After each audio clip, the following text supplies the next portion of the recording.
What's up, guys? Welcome back to another episode of Don't Be Sour. I'm your host, Max Tuning, and we're back. Is your phone making... My bad, dude. Hold up. Let me answer this real quick. You do something different to your hair, you look different. Yeah, I know it's not that noticeable on my face, but I actually... Oh. Yeah. I can see your eyes. Damn. Can you? I thought you were just wearing snowboarding goggles. Yeah. You look stupid. I'm bored. That's the first thing I said at the Apple store when they tried to get me to buy it. I was like, do I look as stupid as I feel? Because I feel like an idiot. You know, when I first saw people wear AirPods without the cord... That wasn't as stupid as this. I thought that was stupid. Not like this, I though. said This it looked is- like you had little like bugs in your ear, like little white bugs, little leeches. What I like about this, though, you can't tell when I could be doing anything right now. I don't have to be talking. I'm not gonna lie to you. I have Safari open. I got No, some because music you'd over have to here. start squeezing little nipples with your fingers. Just gotta, yeah. Yeah, there we Joe. go. Ooh, Just dial 'em ooh. This is going to be a great episode, Joe. Number 72. 72. This is like my 10th. Yeah, I know. It's been a while. What's up, guys? I was replaced by Christian for like a month. Before we super dive into it, let's talk about the podcast because, first of all, I stopped doing the intros. No more intros. No funny intros on them. Because I can edit this entire podcast. Yeah. Like, I'm talking do the audio, do the logo, because I can do the intros, the outros, everything. I can do it in 10 minutes. Not exaggerating. 10 minutes. And if I do... This is hard. I'm sorry. you look stupid, bro. I'm actually shocked how good you're like talking to me because you don't know if I'm looking at you. I can see your eyes. Yeah, but I'm like looking at the trash can. You can't. I can see when you blink. You're blinking right now. Can you see my eyes? Like if I'm looking that way, do you see them go down? Yes. Really? Yeah, I can see you blinking. See, I didn't know that. I thought you were just talking to like a blank stare over here. No, you still look like more dumb than normal. You're doing a good job. Thanks, man. I didn't think you'd be able to talk to me. But 10 minutes to edit. Yeah. But if I have to do the intro, yeah, it's funny. I have to sit and watch the entire episode back. And it basically goes from 10 minutes to like an hour and a half to 2 hours just to have a funny intro that I don't think actually drives any more traffic. No. And I would post them on Reels, right? It's fine, dude. The podcast is dying. Bro, the Reels would get like 100,000 on these intros, and then the podcast would get like 20. And I'm like, what, don't you want to go watch the rest of it? It's easier to watch. I post me putting these on IG. Got like 60,000 views in like one day. I'm like, why? Joe, take the headphones off. Take those off. I can't, dude. I'm in here. Oh my God. Okay. 72 episodes. And also, I have fully talked about how I'm not traveling anymore for guests. I'm not doing it. No more. Half the people I would travel to I can't do this. Okay. wouldn't repost it. Not like I expected it. You want to try it? In a minute when we talk about it. Yeah, just set it over here. Okay. I'm going to turn it off so it doesn't. Okay. Yeah. How does it feel to be back in reality? Kind of sucks, dude. I was having a much better time in there. Your mom was texting me that whole time. Yeah, not traveling, no intros, friend, circle, Potter. But I mean, I feel like 72 episodes is pretty. I mean, most people get to like 5 and are like, God, this is way too hard. Are you going to go for like 100? Is 100 the magic number? You think 100, then I dip out? I don't know. If you're not doing the intros anymore. You're obviously fiddling out a little bit. See, I thought people would think that I'm getting lazier, but in reality, it's just like there ain't no point. No, you're fine. Sweet. What's up, guys? What's new with you, bro? Tell me your highs and lows for the week. This is straight off the Girls Social podcast, by the way. The week. I had a weird night after we went and got sushi. I found myself at a club at 3 a.m. with a known politician. Not going to say who, but it was very weird that he was there. I didn't know who that was when you sent. No, he's like a big deal. He's going to be a big deal. So you won't say who it was? No, I don't want to like out him. He wasn't there on business. Can I say who he looks like, and then maybe people can think of it? Or not? I don't know. I feel like kind of an asshole. Like I was allowed in the inner circle of trust, and I feel like he's at a public place, Chase. Chase. Why did I call you Chase? That was fucking weird. That was weird. All right. Anyways, I know you want me to be your brother. But damn. He was in a public place. Yeah, but he disguised himself. He actually undisguised himself. That should tell you who he is. There you go. He took off his disguise. Yeah. That might be the high of the week. That was weird. That was just a weird experience. You know what's crazy is I wouldn't have recognized that person. I really didn't until someone told me, and then he introduced himself, and I'm like, oh. Yeah, you probably know me, but in case you didn't. Weird. I don't know. Politicians are people too. But also, like, Slow and dangerous behind the wheel. Is this tax money paying for these bottles? Like, I don't know if I like the idea that now I know that politicians are like going and getting fucked up at clubs. They're just regular people. Yeah, but now I'm like, who's paying for that? Is that an expensed bottle service on behalf of the U.S. government? Like, who's paying for that? He gets a paycheck. Not that big of a paycheck. Politicians' salaries are not. They're not popping bottles every fucking weekend. I think they make like 120 grand or something. You could pop bottles 120 grand. Not like that. He was ordering a lot of bottles. that was next level. It's probably comp. Did you take photos of this? Like, what was it? No, I'm not gonna take photos. I mean, was he like champagning on girls? Yeah, he's pretty fucked up when I met him. Damn. Anyway, you should have exposed him. Anyway, low point of the week. Any bad things happen? This is probably too much info. I took Senna to the vet, and Senna's had a very bad smell coming out of her mouth for the last week, and it ended up being her anal glands were full. Her something. Wait, her anal glands? Yeah, we don't need to talk about this on the pod, but made it come out of her mouth. Nah, Senna's going to A2M. She was licking her butthole. Yeah. I don't know if dude can reach his butthole. Senna can. And then she breathes in your face, and it's terrible. He can definitely reach his wiener. Yeah. Not because he's flexible, because he's packing like his father. Okay. Anyways, that was probably the low of my week. Had a very adventurous week this week. Yeah, I don't really have any. I'm trying to think of anything like cool or bad that happened. I mean, my life is just super cool all the time. What did we do this week? You know, I feel like business. I've said this a couple times, but I think Sour Strips is just going too well. Something's gonna happen.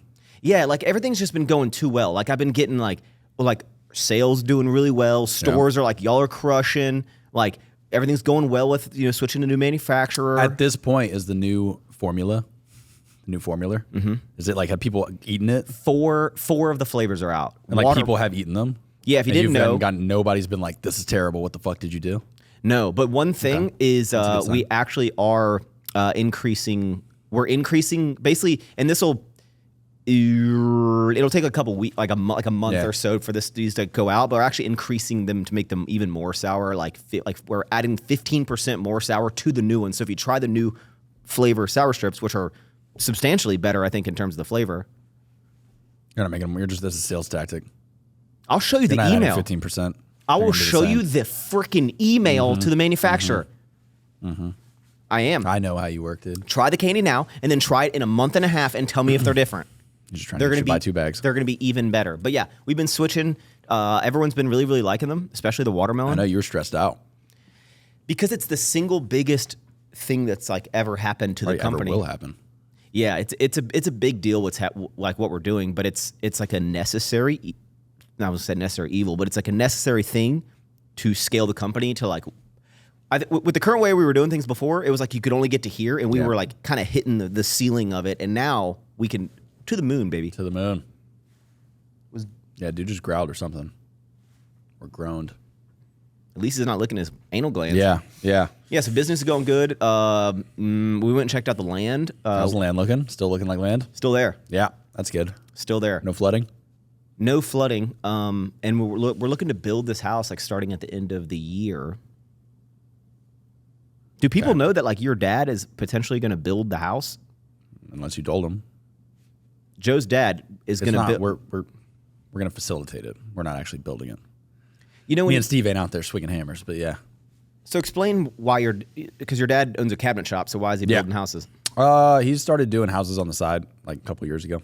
Do I want someone that just does it on the side? Yeah. He's working with a big builder does a lot of custom homes. It's not him. He's just involved, but it's... See, normally you talk shit about, like, everything. Yeah. But as soon as you were like, hey, my dad will, like, facilitate building your house, like... How many houses has he built? Like... Why don't you pitch me on why I should trust that your father will sufficiently build my house, and why should I choose him? Dude's probably the most OCD person in the world, so, like, just based off of that, like, I would let him build my house. That's it? That's it. He's so anal about doing things a certain way that like I would prefer him to do it.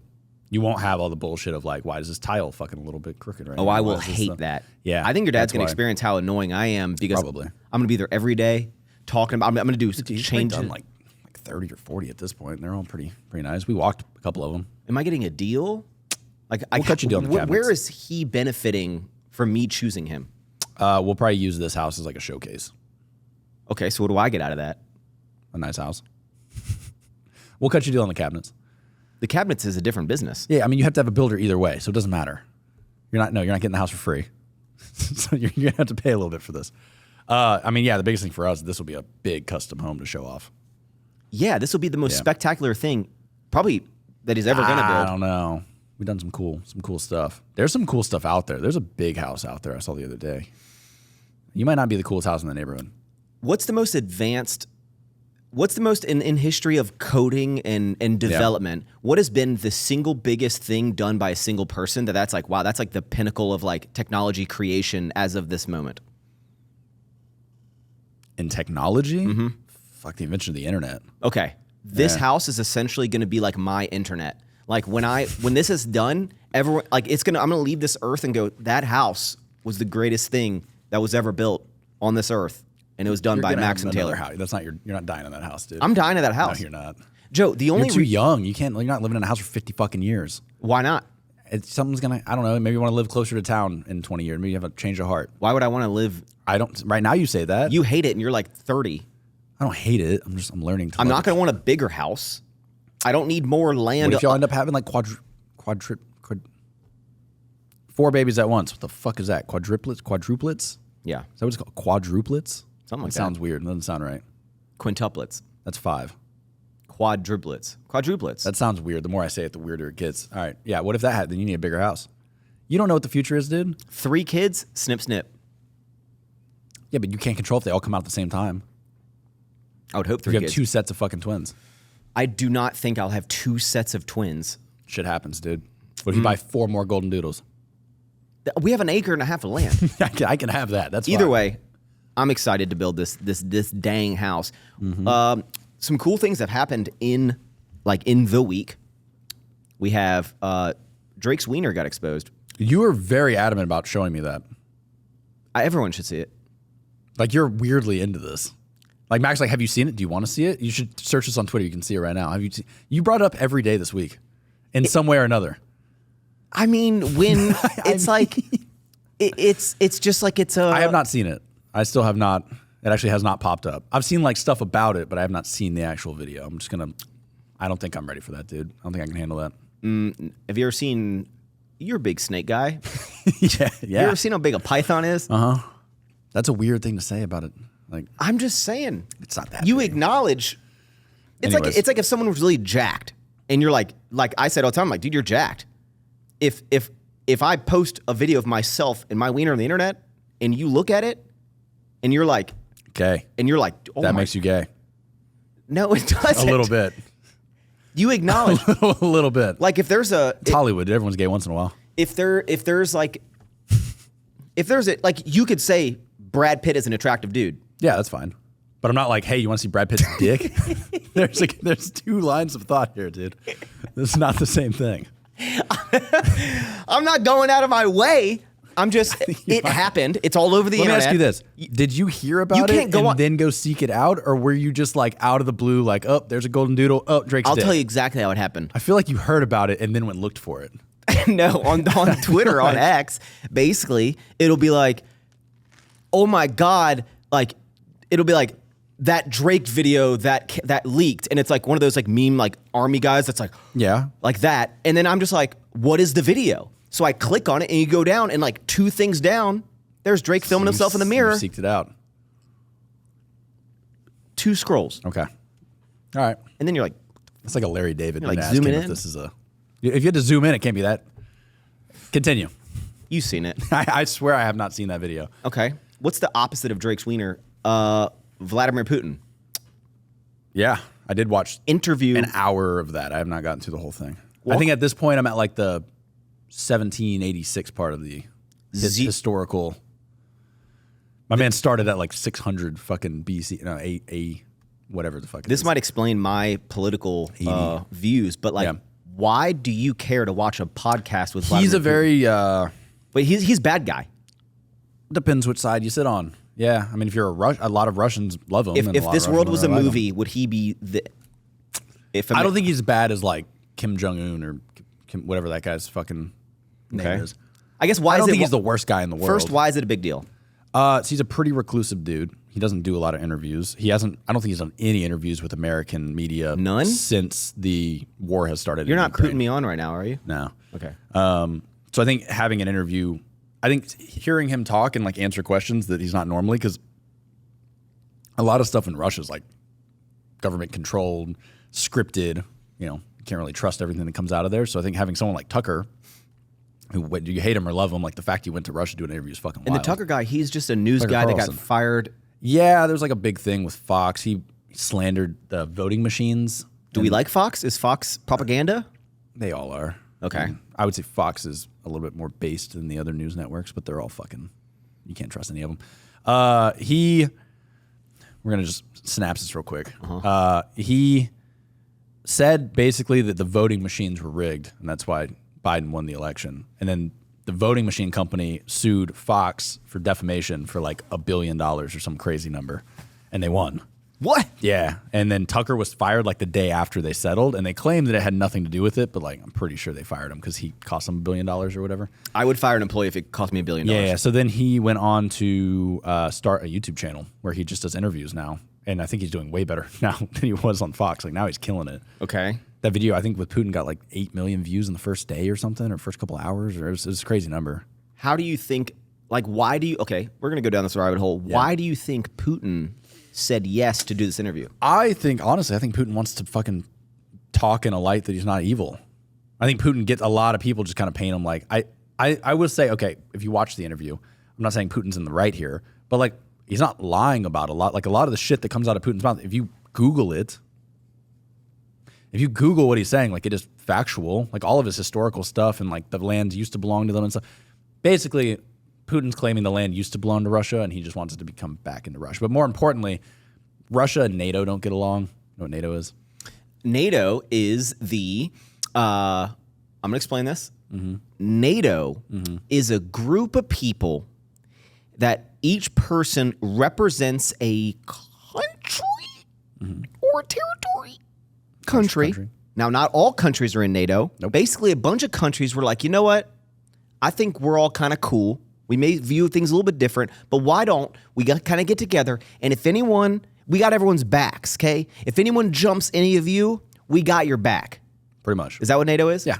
Pretty much you're in agreement. Is Russia in NATO? No. Uh-oh. And that's the issue. Putin's claiming, don't know how real this is, Putin's claiming Russia wanted to be in NATO. Can new people get into NATO? Yeah. So that's kind of the issue that's happening here is that Russia doesn't really recognize Ukraine as its own country. They think that Ukraine's always just been like a fringe country that used to be Russian. I mean, it kind of is. Like Ukrainians are basically fucking Russians. All of Ukrainians are from Russia or I think Poland, like or Hungarians technically. It's like one of these little, it's kind of very similar to the whole like Israel-Palestine thing going on. But Russia doesn't want Ukraine to be in NATO. They don't want NATO on their fucking doorstep because Russia wanted to join NATO, according to Putin, and were turned down. They weren't allowed in. How long ago? I think and what he explained was like Bush Jr. and Clinton. So this would have been like early 2000s. Who's the most recent people to get into NATO? Who's gotten the access to that club?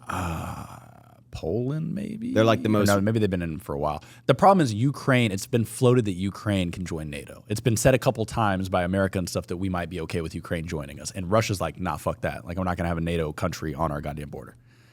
Which, like, I kind of get. If I'm a big country, I don't want a NATO nation on my border. Okay. Because the issue is Ukraine kind of fucks with Russia and Russia fucks back. So, like, if Ukraine gets into NATO and then Ukraine pushes their buttons and they attack, now America and everybody's going How do you have so much time to, like, learn about all this? I watched the interview, dude. But, I mean, yeah, Putin doesn't seem like that bad of a dude. I mean, okay. A lot of people died under Putin. Anyone that opposes him just, like, miraculously dies. Like, has he slips done and falls any... And this is, like, I hate asking questions like this because I have simple questions and people are going to call me a freaking idiot. Yeah.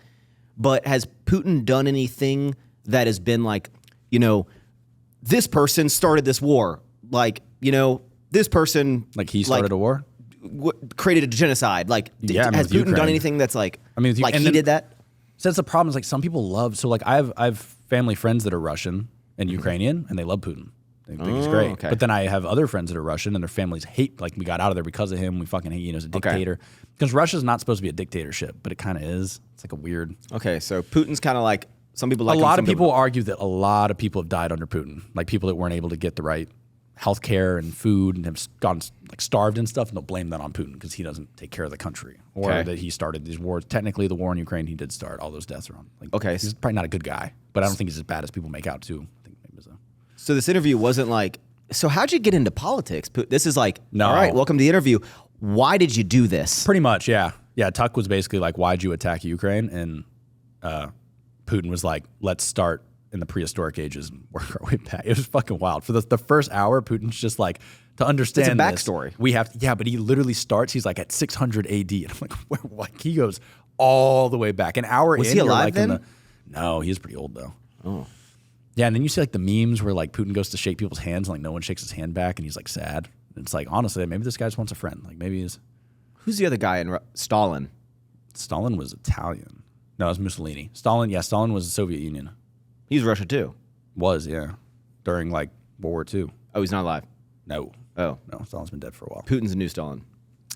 Putin, I think, came in after the guy that replaced Stalin. I think he's 2 people down. So now, why do you, as an individual, you like to be in the know? Why were you so intrigued when this interview came out? I think because it's like a black hole. You don't really hear a whole lot about Russia and Putin. I mean, you hear like everyone like Putin bad. But like I've never heard the guy fucking give a 2-hour speech. Like, yeah, I've just associated, I guess, him with bad because I don't hear good things. That's why. So I don't think he's a good guy. I was judging a book by his cover. Do you like him now? Our politicians are fucking just corrupt as they are. I think a lot of times we're like, oh, Russia's corrupt and fucked up, and I'm like, nah, I think we're the same. Yeah, we all kind of popping fucking bottles at clubs.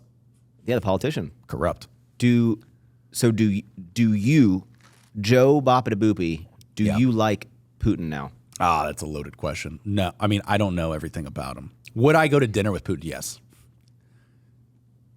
I might not come back. You said your number one person to go get dinner with was Joe Biden for a while. Now that'd be a fun one. Well, that was like the number one comment on Tucker's thing was like, all right, now go interview Joe Biden for 2 hours out of teleprompter. Because like Putin's fucking freestyling for 2 hours, no problem. That's how most people talk. Biden, right? no, fuck no, dude. Biden reads off. If he goes off his script, have you seen his speeches recently? I feel like I'm always like, fuck Biden. But like, dude, it's gotten way worse recently. Listen, he said the other day that he's recently talked. I think he confused 2 people, but he said the other day that he like recently had a meeting with the president of Mexico and then named the president of France that died in the 80s.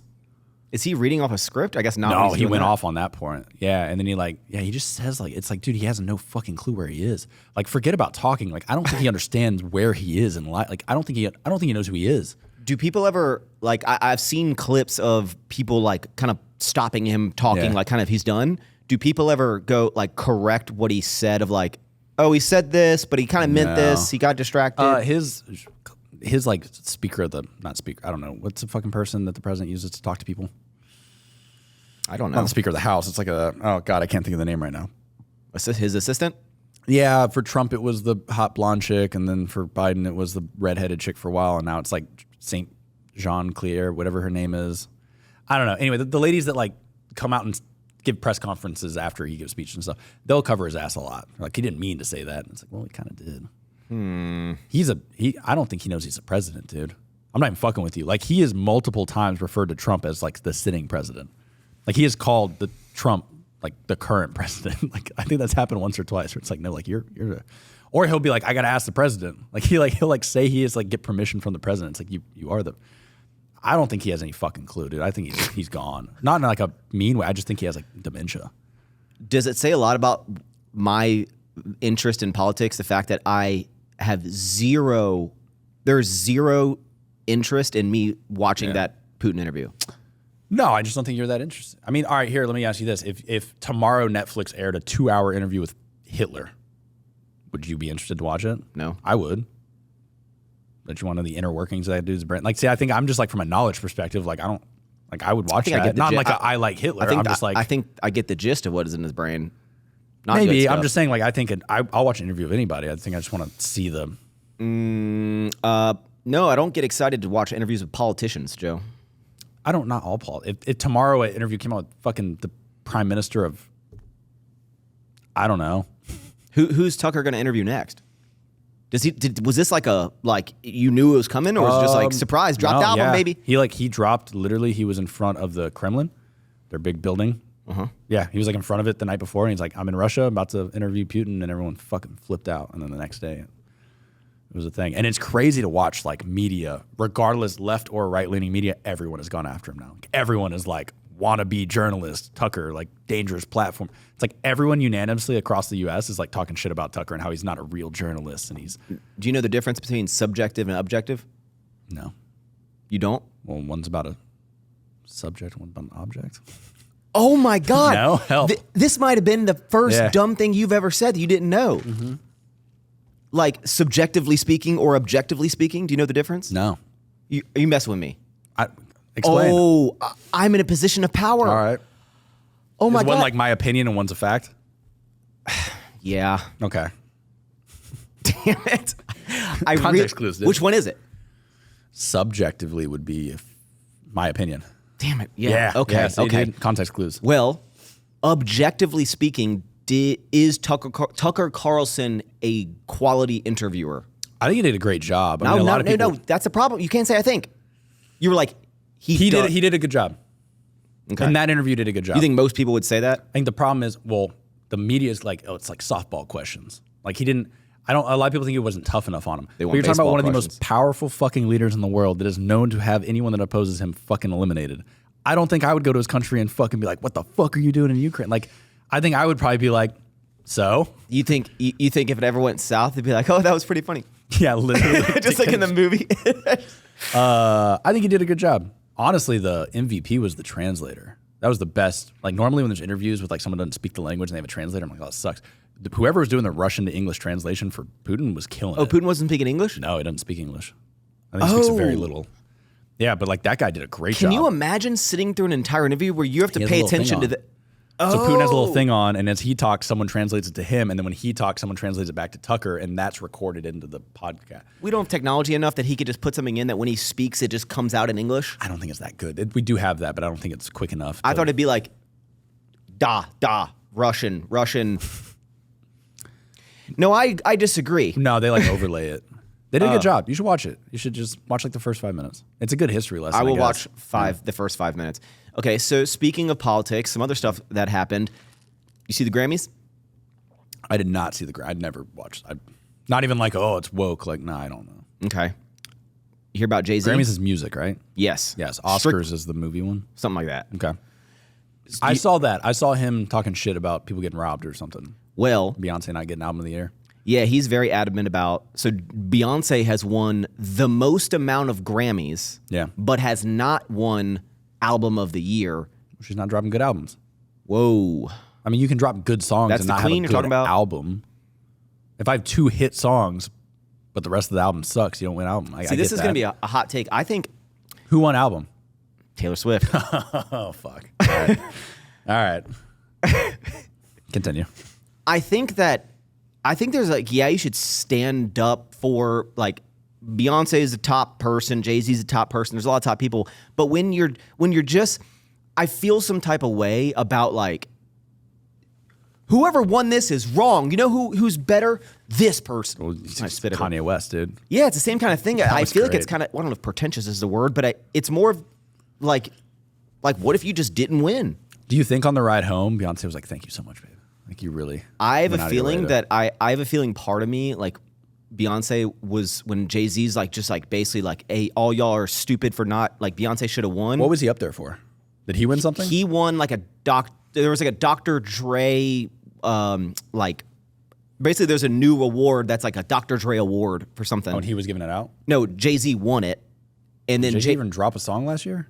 I don't know, man. He just, all right. I think it's like Questions. impact of history or impact of all right, music or fair, something. fair. He won Yeah. something, Yeah. went up in his speech and basically was like, the Grammys suck. Half y'all don't deserve to be here. And like the fact that like, Beyonce is the best and whatever. And part of me thinking Beyonce is probably like, stop talking. No, I think she was stoked about it. Yeah, but I think it's kind of a bad look to be like, I'm she was- so popular that if I don't win, I'm mad at whoever won. No, but I think you got to point out the hypocrisy of like, how'd you win so many and not win? I get what he's saying, but also, But do you think it's kind of rude to Taylor Swift if she wins that it kind of takes the thunder? Taylor Swift is not that great. What'd you say? Nothing. It's fine. Taylor's gonna whoop my ass. Not that Taylor. You're Taylor. I don't think Taylor Swift's that great, dude. I don't What's not- see the fucking just the whole thing. I don't. She's an icon. Is she? I I saw the I know you Reputation tour multiple times movie thing. Well, I didn't watch it. Taylor's watching it. I kind of like just like looked a little bit. I mean, she's like performing. She's not. I've gone to some concerts. I think she's a great musician. I just don't care about the rest. Here's my issue, dude. When fucking entertainers get political, I'm out. What'd she say? She's like heavy Democrat. Okay. Which is ironic because Joe. she's heavy, like, oh, save the planet. We need to fucking ban V8s, but I'm going to fucking use my private jet to go from the bathroom to the kitchen in my house. Like, That's this impossible. chick generates more CO2 than any person in existence. And then she's still like, oh my God, we got to save the planet. Joe, so the Super Bowl's today in like 4 hours. Yeah. She performed in Tokyo last night and then finished her show, got on her jet. She's flying to watch the game. Yeah, and everyone's stoked about that. But then if Maybe you haven't been in love, Joe, but if you were in love, then guess, you would fly on your private jet from I'm just Tokyo. like, the hypocrisy is, I don't know, whatever. I don't think entertainers should use their voices for politics. I think you're essentially saying shut up and dribble. 100%. I'm all about that. Dude, I did see on I think it was the Grammys or something like that, Ricky Gervais, he gave a speech one time. Great. He literally stood up there and he's like, when you win your award, like come up here, get your award and sit down. Like, don't give us a fucking speech about anything. You don't know what you're talking about. You never worked a day in your life. Shut the fuck up. I'm like, I appreciate that. That's great. That's how it should be. I don't think Taylor Swift is up to date on fucking politics and what's going on in the world. And you are? So No, but I'm not spewing it to 8 million people. Just I'm 'cause not you going on there like, hey guys, vote for this, vote for that. Even on this platform, I will never be like, guys, you should vote this way. Taylor Swift will 100% before the end of this next election endorse Biden, guaranteed. if Taylor Swift was like, hey, all Swifties vote for this person She or can to go move to an this election. thing, That's the problem. That's like the million fear percent. is that like she's going to. She did it last time. She that- endorsed Biden last? Is that illegal? No. Who do you think? She probably has the most influence, probably of. Yeah. She probably has the most loyal, largest fan base of anyone, probably on planet Earth. Actually, some of these K-pop bands are, Yeah, no, but she's probably. like I said, America. I want to say like loyal. Like I feel like Joe Rogan might be able to give her a run for her money. You got a lot of dudes that will do anything Joe Rogan says. Joe. She gets over 100 million listens on Spotify. No, I know. I just don't know how loyal. Have you like, seen her little girls stadiums are. she sells out? Like how many like 8-year-old girls are like able to because do something? they're not old enough to vote, so they couldn't. Yeah, that's where I'm like Joe Rogan's like got a strong fucking following. He might be able to swing some shit. Or Elon Musk. Elon Musk has a lot of like he was moving stock markets. Like man was like Dogecoin to the moon and it fucking shot. Yeah, well, Elon needs to say Tesla stock to the moon because I'm getting real pissed He's having off. a bad time right now. Oh man. Okay, this thing. Yeah. Apple. Why do you put the cover on it? So it doesn't get scratched up. I want to put this on. Right now?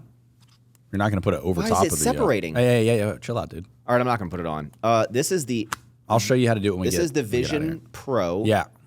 What do you think about this? How much you spend on this? $4,000. $36.99 $36.99 plus tax and Apple Care. So, and I didn't even get the case. There's a $300 Moon Man case that's. I don't think it's not going to go over the headphones. How much you spent $4,000 on this thing? Yeah. I can't see anything. What's off? Oh. Yeah. This I'll is show you after this. This is heavy. Well, yeah, you got to tighten it up. Why There's don't a little you do- why don't bolo you on do the the top side. strap? Right under your hand, right there. Go back a little bit. It's like a snowboard. Oh. bolo. Yeah. Okay. Yeah. I So- don't like the top strap. Mess with your hair. Yeah, no, that's why I never got a It motorcycle. does look like because ski goggles now I'm sitting here. Yeah, You're I looking know- at nothing right now, though. no, I'm looking at. I can't. Yeah. I can't see anything. I mean, I can turn it on for you, but So this came out a week ago. a little, yeah. Give or take. Okay. I wasn't gonna buy one. I did not pre-order it. I didn't want one. My Apple guy was like, "Why don't you come in the store and do the demo that we're doing?" I went into the store. I did the demo, and then I bought it. Okay. Don't do the demo. If you do the demo, you're gonna buy it. And of course, then they're like, "I didn't." All right, I paid outright for it. But the Apple Store will. Then they hit you with like, because if you're like, "Oh, $4,000's kind of a lot for that," they're like, "Well, we offer 0% financing for 14 months." That's a great deal. It's not a bad. That's how they get you, dude. I'm telling you, if you go do the demo, you're gonna buy it. Okay, someone who's a hardcore tech nerd. Yeah. What do you think about that thing? It is technically impressive. That's my friend Will. It's a tech guy. And that's what he kept saying. And I'm like, all right. And I tried his, and I tried it at the store. And I'm like, it is a engineering marvel. I mean, if you look at that thing, Yeah, the build more look. you have it in your hand, the less the $4,000 price tag is like insane. I will say, like from an engineering perspective, that is worth its money. Have you seen the 2-minute video of them making this thing? Maybe you seen tear it apart. No? There's a video of somebody like undid everything and pulled all the chips. I mean, like it is essentially a MacBook Pro shoved into headsets with crazy sensors and shit. Like even like the engineering, like how the glass meets the, like it is wild what they did. Even the band, like this is so nice. Yeah, no, that is nice. This is what I keep telling people. If you're a car person, you'll understand this. So in 2008, maybe it was earlier than that, Lamborghini came out with the Reventon. The what? It's called a Reventon. I don't know how to pronounce it. But basically, it was a Murcielago, which was the current V12. Murcielago. It was a V12. They made a special edition of it, right? It was like $1 million. At the time, everyone was like, why would you buy it? It's $1 million. It almost looked like the Aventador, but it wasn't quite. It was a prototype car, right? They came out with that. Then 2 years later, they come out with the Aventador for $400,000, and everyone got to buy it. And it looked very similar, and everyone was like, damn, you're an idiot if you bought that car, because it was that is the Reventon. This is the Apple. We're going to spend all our money on this. We're going to make it back with the idiots like me that'll pay $4,000 to prove that this concept works, because this is the Pro. Apple's never come out with a Pro product first. They always come out with the MacBook, then the MacBook Pro, the iPhone, then the iPhone Pro. So basically, they launched the Trackhawk out of the gate. They launched the Trackhawk out of the gate to pay for the development of the Trailhawk. Oh. Or the Aventador or whatever. I mean, this is the prototype to make their money back on this, so they can use that money to then go fund. So they're using dumbasses like me to get all the analytical data and how it's going to work and the problems with it and stuff. And then they're going to come out with the Vision, which I would assume is in the next 2 years. That'll probably be $1,500. Like a cheaper version? Yeah. I guarantee there's a Vision coming out. This is the Vision Pro. Nothing like coming out at the top and then come out with a shittier version. I get what they're doing. I mean, because it's easier to, it sounds stupid, but it's easier to piss off the $4,000 people than it is the masses. I think they're better off selling it to people that are willing to pay for it that know that this is like a fringe product. Because like if I have glitches with it and stuff, I'm not like, oh my God, calling Apple support. I'm like, oh, it's a first gen product. I get it. I'm actually using it like I want to do some development on it, like build apps and stuff. So I'm like accepting that it's a little funky. The masses won't do that. If they sold this thing at $800 and had issues, they'd have fucking calls all day. Like my eyes aren't tracking. This isn't. So they got to get it right first. So yeah, they did the Pro first. I get what they're doing. I appreciate it. Okay, so what have you been doing with it? I will say, so I own the Quest the Meta headset. When did these start coming out? Like in general, or these? Just like these kind of like obviously we won't say Apple's like the best. The first one I had, I mean, a while. I had the Vive. I don't know what that is. Shit, I had that when I lived with Christian. So within the past 10 years, yeah, like I would say they started getting good, but like they didn't do so this is like inside out tracking. So this is tracking the headset outwards. The old ones, like the one I had, you had to like mount sensors in the room, right? Tracking, yeah. And if your hand ever got between the sensor, it like wouldn't work and it would fuck everything up. I feel like I'm saying fuck a lot today. That's all right. Just get me demonetized. That's all right. The inside out thing really, like the last 5 years, they figured out how to do that. So now you don't have to have, and like this is the first time like no controllers. This is all hands. Yeah. That's the exciting. Quest does it too, not as good. This is really good. Because Christian has, good. Which one did he have before? He just got the this. Quest 3. Yeah, and you have to have little controllers. It does hand tracking, but it's not that great. The controllers. But, so that's what I was going to say, is all the other headsets I've ever used, very gamey. Even the Quest. Like you put it on, and within 5 minutes, you're like, all right, where are the games? Like, let me find some games to play. This is like productivity. This doesn't make me want to play games. This makes me want to like watch movies and answer text messages and go through emails and surf the web. And I'm using my laptop with it.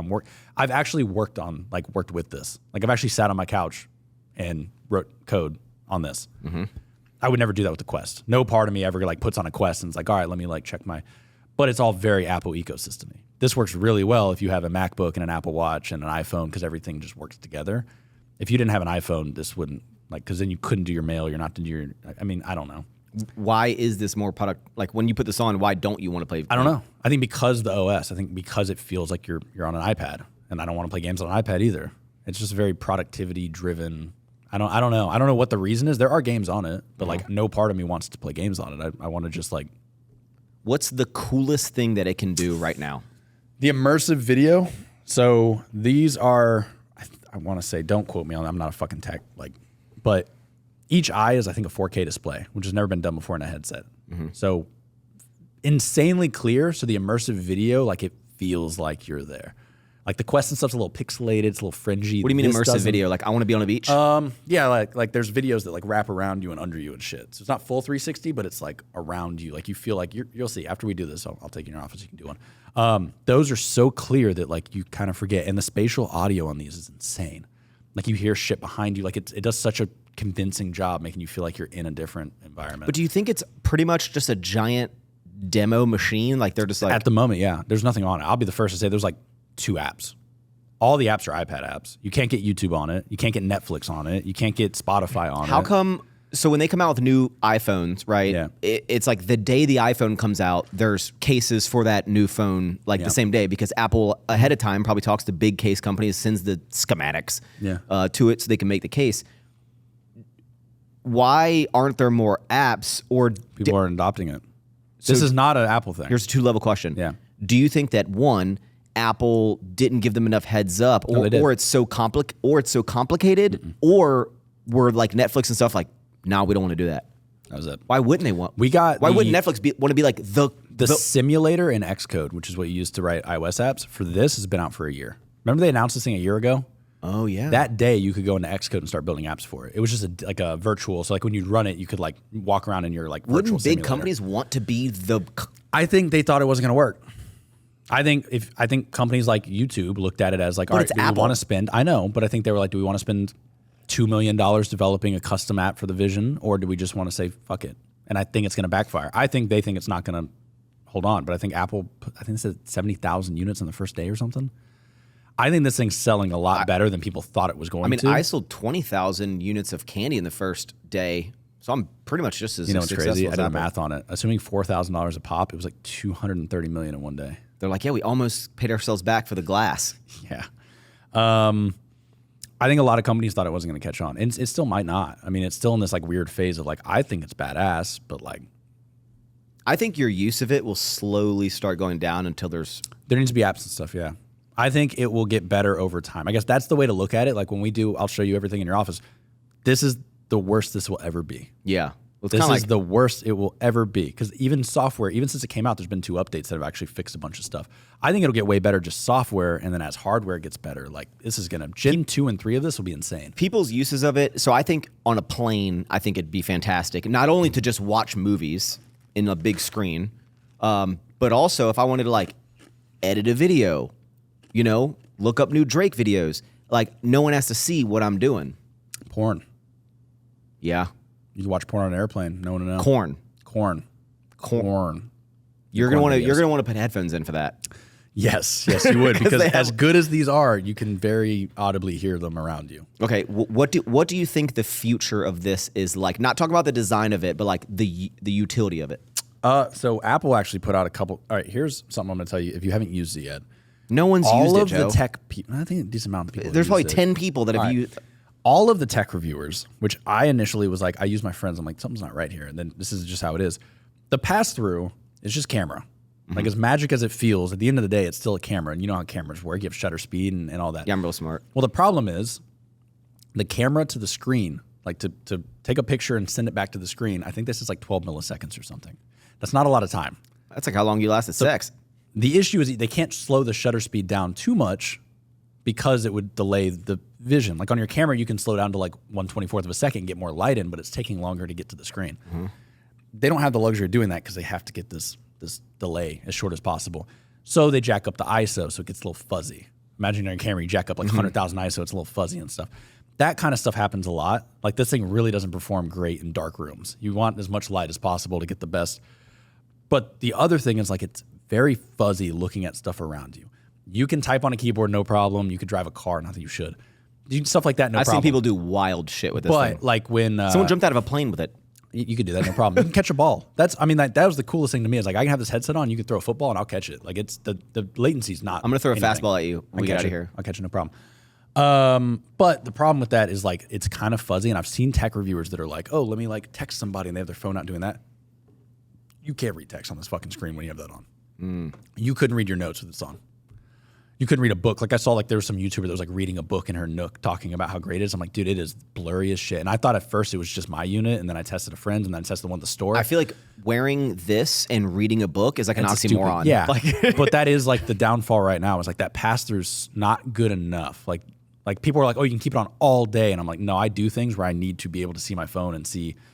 That'll probably get a lot better. That needs to get better because that is the only. I'm like, it's a little Okay, funky. but I'm saying like the use of what people are going to do with this. What is the future? Apple put out, they think like in the medical field, like surgery and stuff, they can start overlaying like different stuff. Manufacturing would be, but even that, I told the Apple guy's like, oh, with your dad's company, the manufacturing, like how cool to be as the cabinets come down the line, you overlay the dimensions and show them where to put the screws and stuff. Great idea. But assuming I could even develop that, which that sounds like a fucking nightmare. I'm not putting a $4,000 headset on every one of my. It would cost me $100,000 to put on the fucking line. I just had an idea. What? Do you think the technology could ever get good enough on this that instead of the doctor taking an X-ray of your hand, they just put this on and they can see X-ray vision? No. Why? No. Everyone would have cancer, so that wouldn't be. You know how like right now they put the lead on you? They put cancer blockers on it. What about you? And then what's to stop me from just doing that on the street? Just like walking up to some chick and like. No, you got to put a passcode in, dude.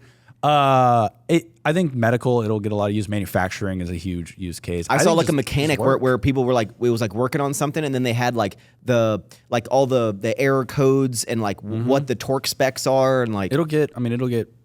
I think interior design is a huge one. Lowe's has an app already where you can go in and like pick stuff out of Lowe's catalog and it'll put it in your space, and you can like see it. Which they've been able to do that with the phones for a while, but it feels more immersive in this. Media is huge. I think movies and stuff are going to start being like 3D, the immersive thing. I think that'll catch on pretty quick. I don't know. I don't think gaming is going to be that big on these things. Actually, I think that's actually the lowest part. Joe, when do you think sex stuff is going to happen? Already. Well, Apple doesn't let you run. I don't know this from experience. Apple doesn't let you it's run. It's like you're looking at the video, bro. Unsigned code. So Apple's very like, that's why people used to like love Androids. You have to jailbreak your phone. Like when you jailbreak it, you're running an app that's not supposed to run on the app. I don't see Apple putting like porn apps on their app store. That's where I think like the Vive and those run off your PC and you can run whatever the fuck you want on those. I don't see the app store. So like the only way you could have like virtual sex on this thing would be if Apple released some kind of app for it. And I don't think they're going to approve that app in their app store. So I don't actually think that's going to happen on this device. Do you think it's like Tim Cook, final approval of everything? No. There's thousands of app approvals probably every hour. I don't think he's looking at shit. It is cool. I think give it 2 years. Well, for sure. And this is definitely like, you look at this and you think it's ridiculous, but I remember when the first iPhone came out. Like this is essentially, I think that the analogy I saw someone use, like this is the first iPhone. Yeah. Fully touchscreen, and you're like, why? I want buttons. I don't want that. It'd be dumb. Fingerprints. And now everyone has an iPhone. Like this is the future for sure.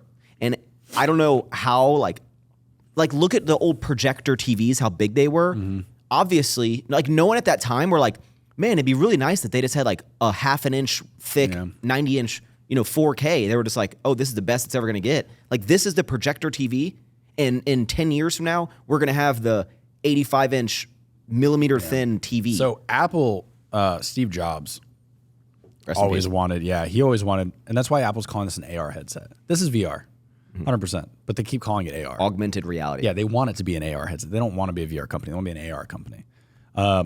Apple, the minute that their technology is out where this can be on clear glasses and they can overlay the stuff on it, that's where this goes. Apple does not want it to look like that. It's just the technology is not here yet. That's what I'm saying. Like the future is like a pair of sunglasses. They have now, we're getting real techie here, but at CES, I think LG has a TV screen that's clear that they can overlay stuff in.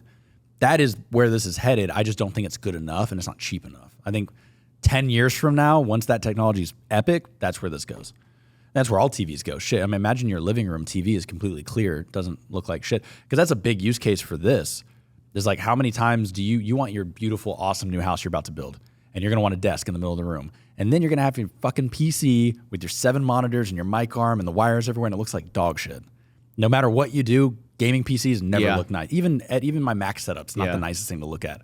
But imagine just MacBook Pro, put these on at your desk, and you have 4 screens and your music and everything. You're living in your own little world, and then when you're done, you just take it off, put it in the drawer, and back to a clean desk. That's where it's going to be a big. I mean, even for me, I have 2 studio displays at $2,000 a pop. So I have $4,000 in displays on my screens when I'm editing with my Mac. Same price as this, and this looks a hell of a lot nicer sitting on my desk. But I can't have 2 displays on this right now. That's the only downside. So if you were a betting man of this is what, like, they're going to keep going into this kind of stuff. I think this will get... Or it's not going to die out. No, I don't think it's going anywhere. They sold too many units. I don't think Apple thought they were going to sell this many units. I think people just think that like when Apple comes out with something, they know what they're doing. Like they have a vision. They Probably a lot of returns. You think? At $4,000, I think a lot of people bought them to do like a video review, like hype it up and then return them. I don't think a lot of influencers can afford like just $4,000 on a little toy. But they all have Rolexes. I think, bro, the era that we are living in is the craziest in technology because like I grew up kind of not really having a lot of technology. Same. And then the technology boomed and we've gotten to essentially, I mean, there's a reason why the iPhone looks the same for the past like 5 years because like we've kind of gotten to the relative peak of what we can do with this thing at the moment. To the next level.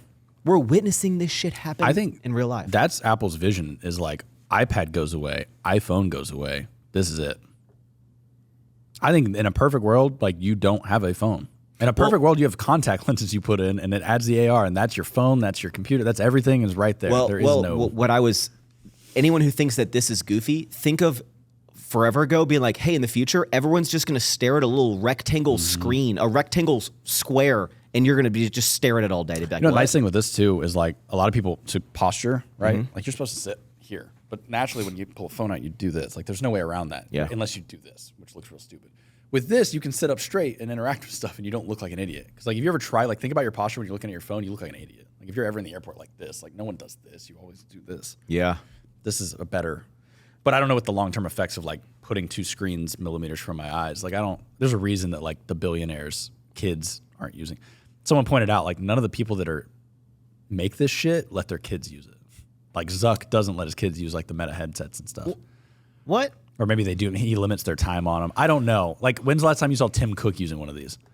I don't hang out with Tim Cook. I'm saying he doesn't. Like, I don't think there's a single picture with him having it on. Is that because like he doesn't want to fuck up his eyes and stuff? Is there like some underlying? I don't think that's how that works. Look, the last thing I'll say on this, I do think that everything either turns to corn or evil because there's some Black Mirror stuff that technology gets to a point where basically, like imagine a future.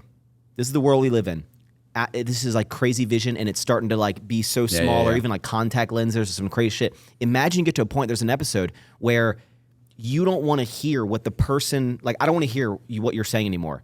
I can mute you. I can make you like a silhouette of static where you don't exist anymore. Yeah. Like you're talking to me, I don't hear you. Or like hackers. Yeah, that's what I'm saying. There's a dinosaur thing I'm going to show you. Like it feels like there's a dinosaur looking at you. I'm kind of shit. And I'm like, imagine like, it gets to the point where we start driving with these things on.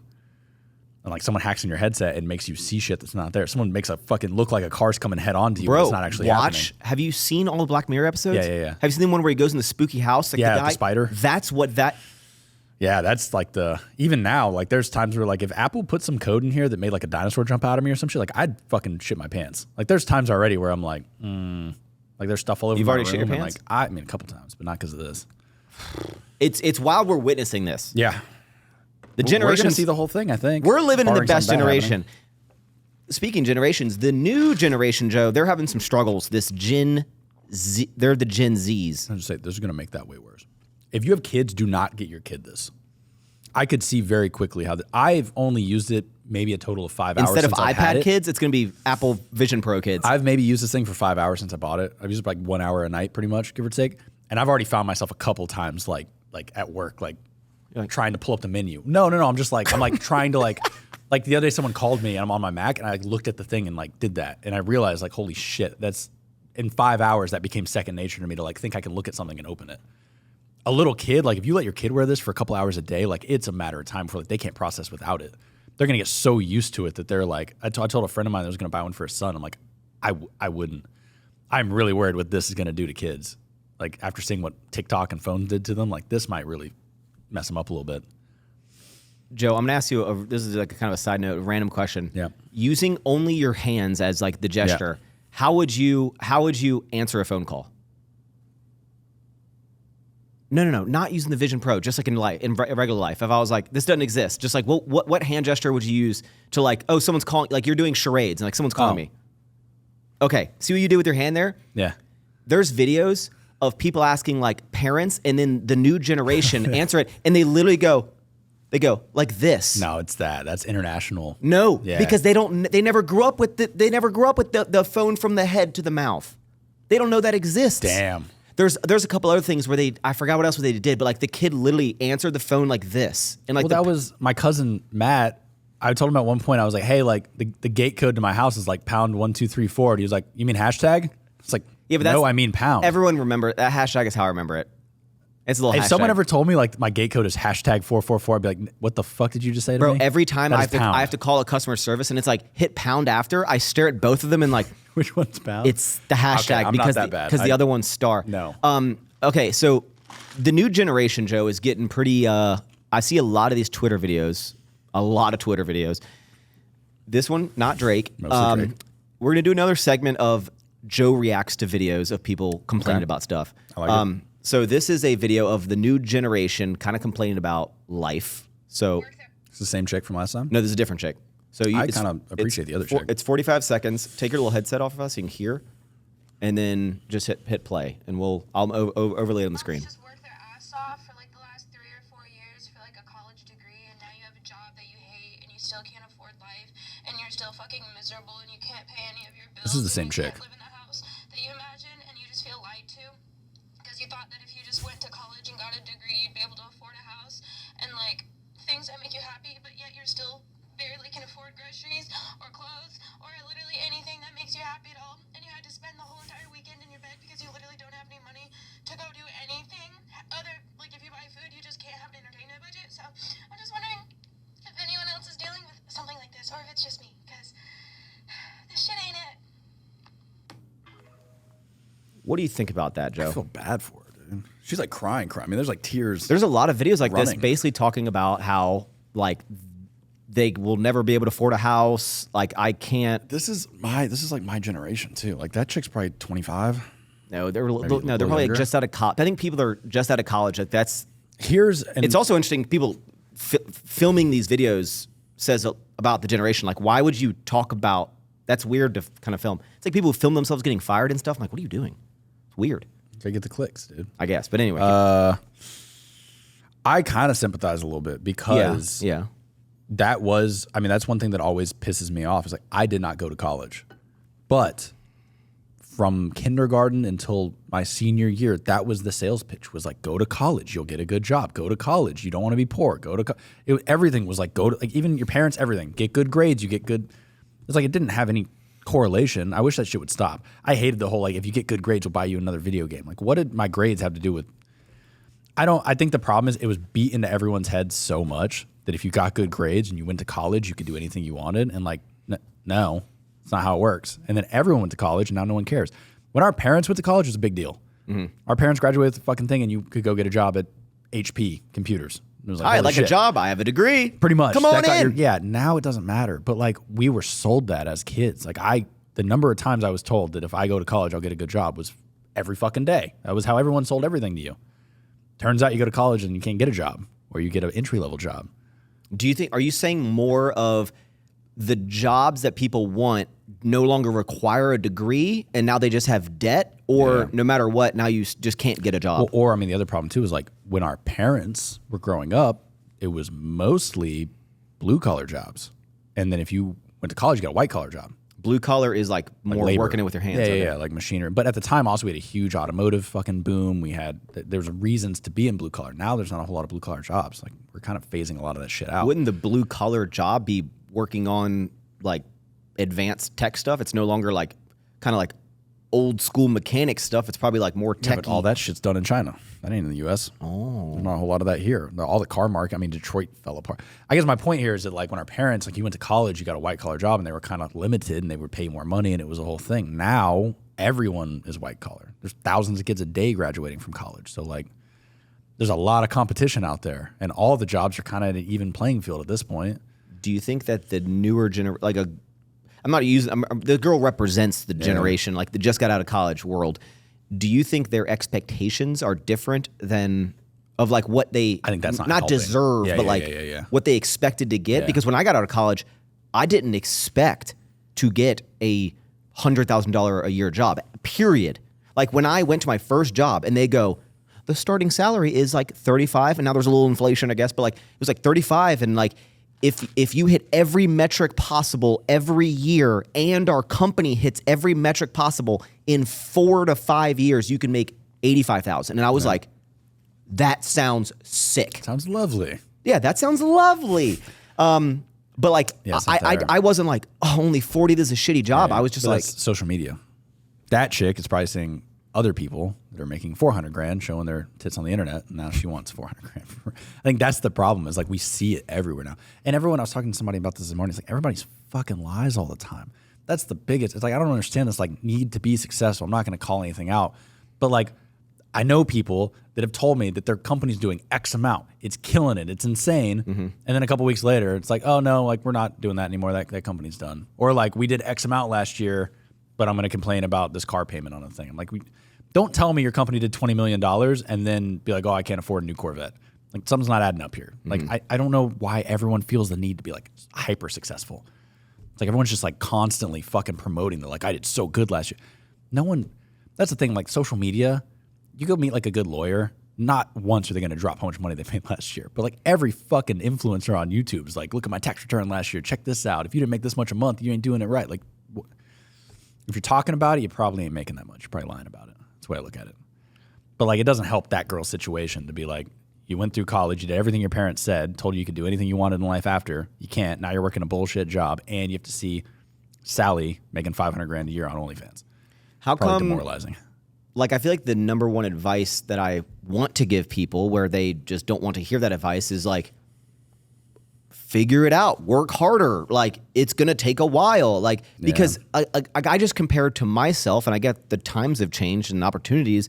But again, like when I got out of college, I had no expectation of a high salary. And then when I got a very entry low salary, I was just like, I got a job. Cool. Yeah, and then I just that's true. if you would see it on Instagram all day long, every day, then 40 sounds like shit. So you think everyone's just like basically so I think they're upset comparing because themselves back to shit that ain't.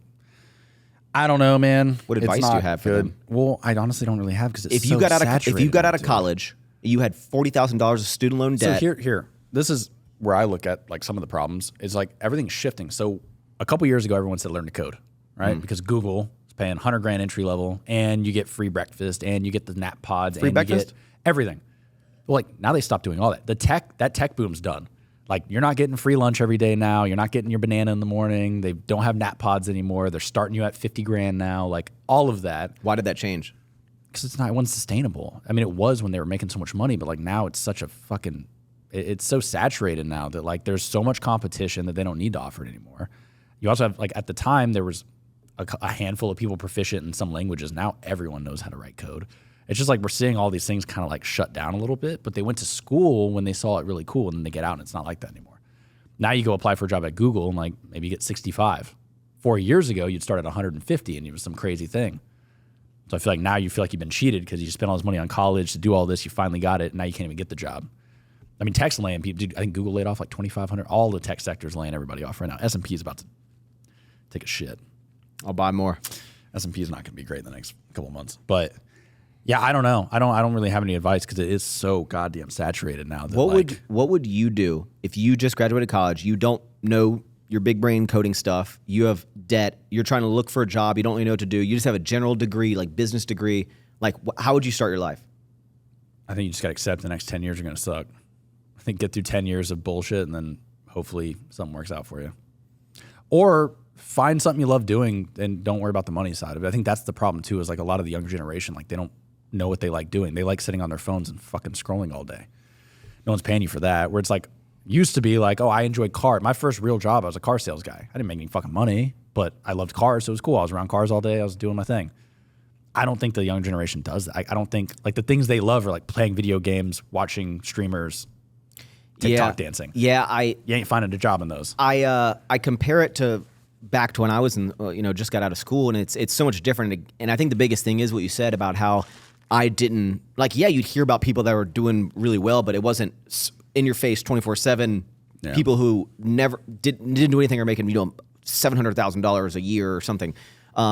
Because when I got out and I started making videos and I started working this regular job, I was just like, oh yeah, like I budget a little bit and I can just afford the things I want. And I'll keep working, but like I just liked making videos and I kept making it. I wasn't processing, oh, I'm making $100 a month to making videos.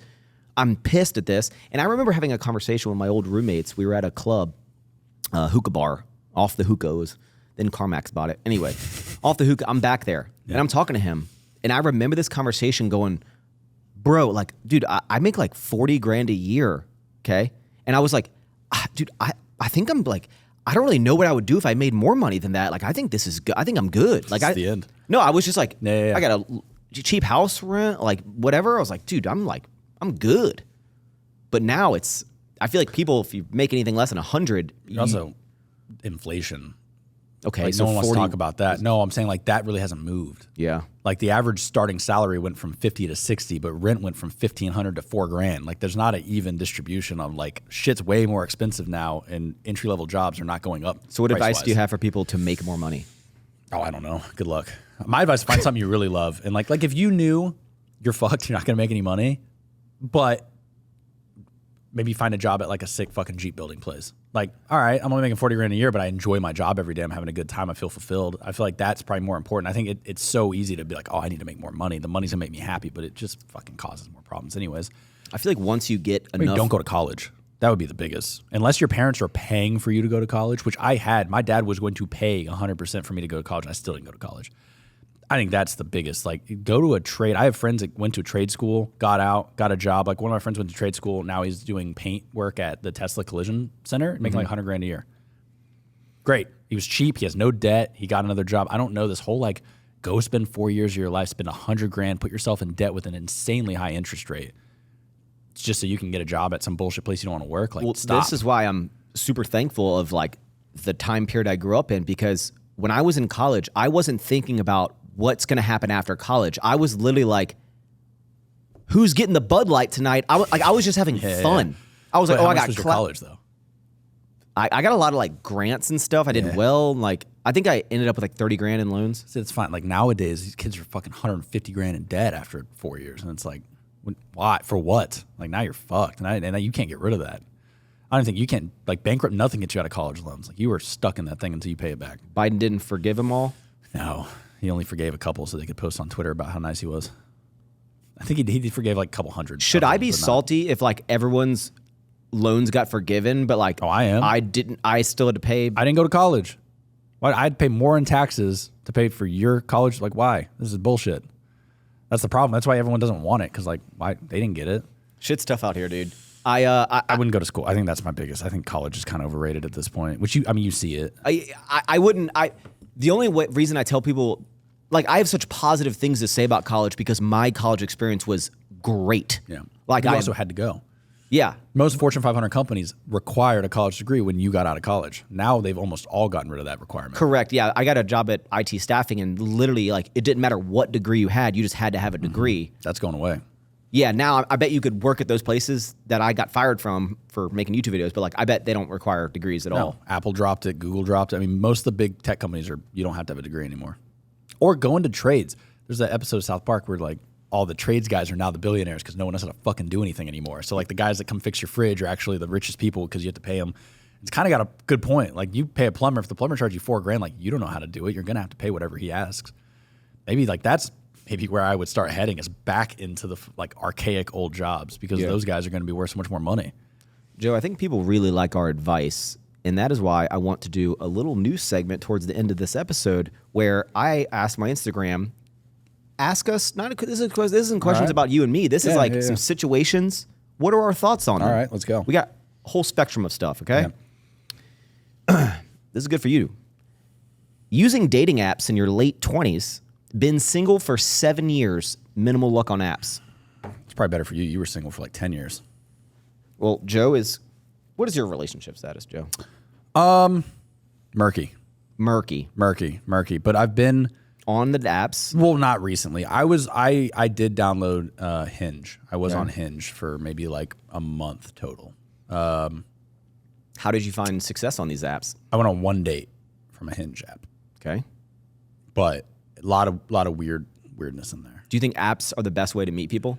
And this day and age, yeah. But I have a little stigma to it though. Like I still don't think I would tell somebody. Like if I met my future wife on Hinge and we got married and someone's like, where did y'all meet? I think we both agree to come up with a story. It's more accepted now. It's way more accepted I now. personally wouldn't. I don't think I would tell. Like if my kids are like, how'd you meet mom? Like I don't think it's like I downloaded Hinge and we met up at a bar. Yeah, but the chances of it's now obviously I met the love of my life very serendipitously way through friends, which hopefully is ideally, I think, the best, because then they're kind of like in your friend world, where it's meeting someone on an app. It's like you have to kind of collide your worlds in a much maybe more complicated way, because maybe you don't know any either of them. But I mean, apps like versus like, what are you gonna do? Like nowadays, everyone thinks that you're gonna attack them. So, I mean, you kind of have to use apps now. Because you'd have to go to the store. No one. Well, I would say go. Do you pick up chicks at the? That's what I was gonna say. Go to the bar, but like everyone at the bar at this point is there to meet somebody on their phone. Like, or if they're not there to meet someone on their phone, they're waiting for someone to show up and they're on their phone at the bar. It'd probably be really hard to meet somebody outside. Like, I think your friend group, friends of a friend, app. In this day and age, because you're right. At this point, you go talk to like a random girl at a bar. Like, she's probably like, get away from me. Yeah, trying to drug me or something. Like, that's true. So find success on a dating app. He's been single for 7 years. You need to redo that profile a little bit. Yeah, Your profile, so 7 years. As a man, what do you? I was single for like 7, 8 years. I wonder, has he been single for 7 years? Well, you don't know this answer. Has he been trying to find somebody for 7 years, or he's just been like? Because there's also like, I can be single and not want to find anything. Like, I'm cool being single for a while. Yeah, well, some people I think aren't. I think you always want like to be loved as much as you don't want to. I like my personal space, dude. How do you think, as a man, you can elevate your ability to attract women? Being above 6'2" helps. Things you can change. I'm saying that one's a solid. I can Obviously. literally like lean against a wall in a fucking bar, and eventually someone will come say something to me just based on my height. That's a life hack right there. Put a lot of tissues in your shoes so you lift a little higher. I feel like maybe dress nicer. Yeah, I dress like shit all the time, but I feel like But girls like guys that dress like, if you're like wearing like sophisticated shit. I feel like you got a good chance of like somebody being pretty into you, or just like be good at speaking. I think that's the hard part. A lot of people are like so awkward. That was my experience on like a dating. Do you want to know where awkward? Do you want to know where I picked up a lot of my social skills and ability to talk and interact with the opposite sex? College. It was college. That cost $30,000. For $5,000, you can just go like hang out at like a homeless shelter and talk to people. So for $30,000, you can guarantee your success, maybe not financially, but in dating. I will say, as I get older, I'm like, I wish maybe when I was younger. I don't know. The dual income thing does actually sound pretty nice at sometimes in my life. I'm like, damn, it would be like, imagine if I had somebody else that was making $100,000 a year, like helping out with stuff. Like, I could really buy some cars. Sounds like you just need to make. Just want a sugar mama. If you had dual income, that wouldn't mean you could buy more lavish cars. That would. If that person was contributing to like rent and stuff, fuck yeah. Oh, because then you would just have more money. Yeah, I wouldn't be spending so much fucking money on everything. Why wouldn't you just see? But then like the old school like guy in me is like, I'm not letting her pay for anything. Like, why wouldn't you just make more money and work? Yeah, harder? I'm not saying. I'm just saying like I have a friend who is now Joe's dating future somebody. girl must make $100K and contribute. No, but like a friend of mine and his girlfriend just got engaged, and now they're like splitting like expenses, which I guess is a normal thing to do nowadays. I don't know, now that women are women. And yeah, I mean, he's like, dude, everything's so much easier now. Like, I guess if you were not super high income and you don't have the luxury of paying for everything for you and your spouse, right. I can see how nice that would be to go from like single to like now we have two sources of income. Yeah, we're getting way off topic here. I'm just saying. Like, no, it's fine. That's what a podcast is, bro. I'm just saying it would be very nice to have someone split half of your bills with. Like, that sounds great. If they forgot, would you like text them and be like, "Hey, I've never been in that situation. I don't know. We actually use more electricity, so I need an extra $50." I don't know. I saw someone tweeted the other day that was like couples that Venmo each other money for dinner. Like, are y'all okay? Because every once in a while you'll see like a girlfriend send a boyfriend like $50 for pizza last night or whatever. It's like, what are you doing? Why is this on here? Yeah, I'm super traditional in the way that I look at everything, but I also completely realize that I'm in a position that I can be traditional to the fullest extent, and not everyone is in the same position. That so it's like I can't compare the way I view of like, oh, I do this with my relationships. So what if Taylor's too. like, hey, I'm gonna grab groceries, I'll cover it. Are you like, no? Or are you like, oh, okay, that's nice? No, she does that all the time. Yeah, see, that's what I'm talking about. That's nice. I don't have that. I pay for everything. Yeah, it's never like if Taylor's like, oh, like, hey, I'm gonna swing, like, oh, I need to go pick up dude. It's like, okay, Taylor's like, oh, I'll swing by the store to like, get the stuff for dinner tonight. She's not like, can I have your card? Like, she just gets it. Like, yeah. So I don't know, dude. Dating's a weird one because This one, I I don't don't know. know. May not have a stalker. But we'll talk about that in the next podcast. Oh my God, guys. Shit's wild. Joe is going through I some. got problems. I don't even know how we would tell that story. There is no way to fucking tell the story. It's weird. It's very strange. Joe's going through the craziest stuff I've ever experienced, and I'm getting affected by it. Max got a text. Everyone got a text. I can't put people's names on these. You just have to trust these are real questions. Yeah. What do you do when you have a small wiener? Let me see the fucking photo. Look.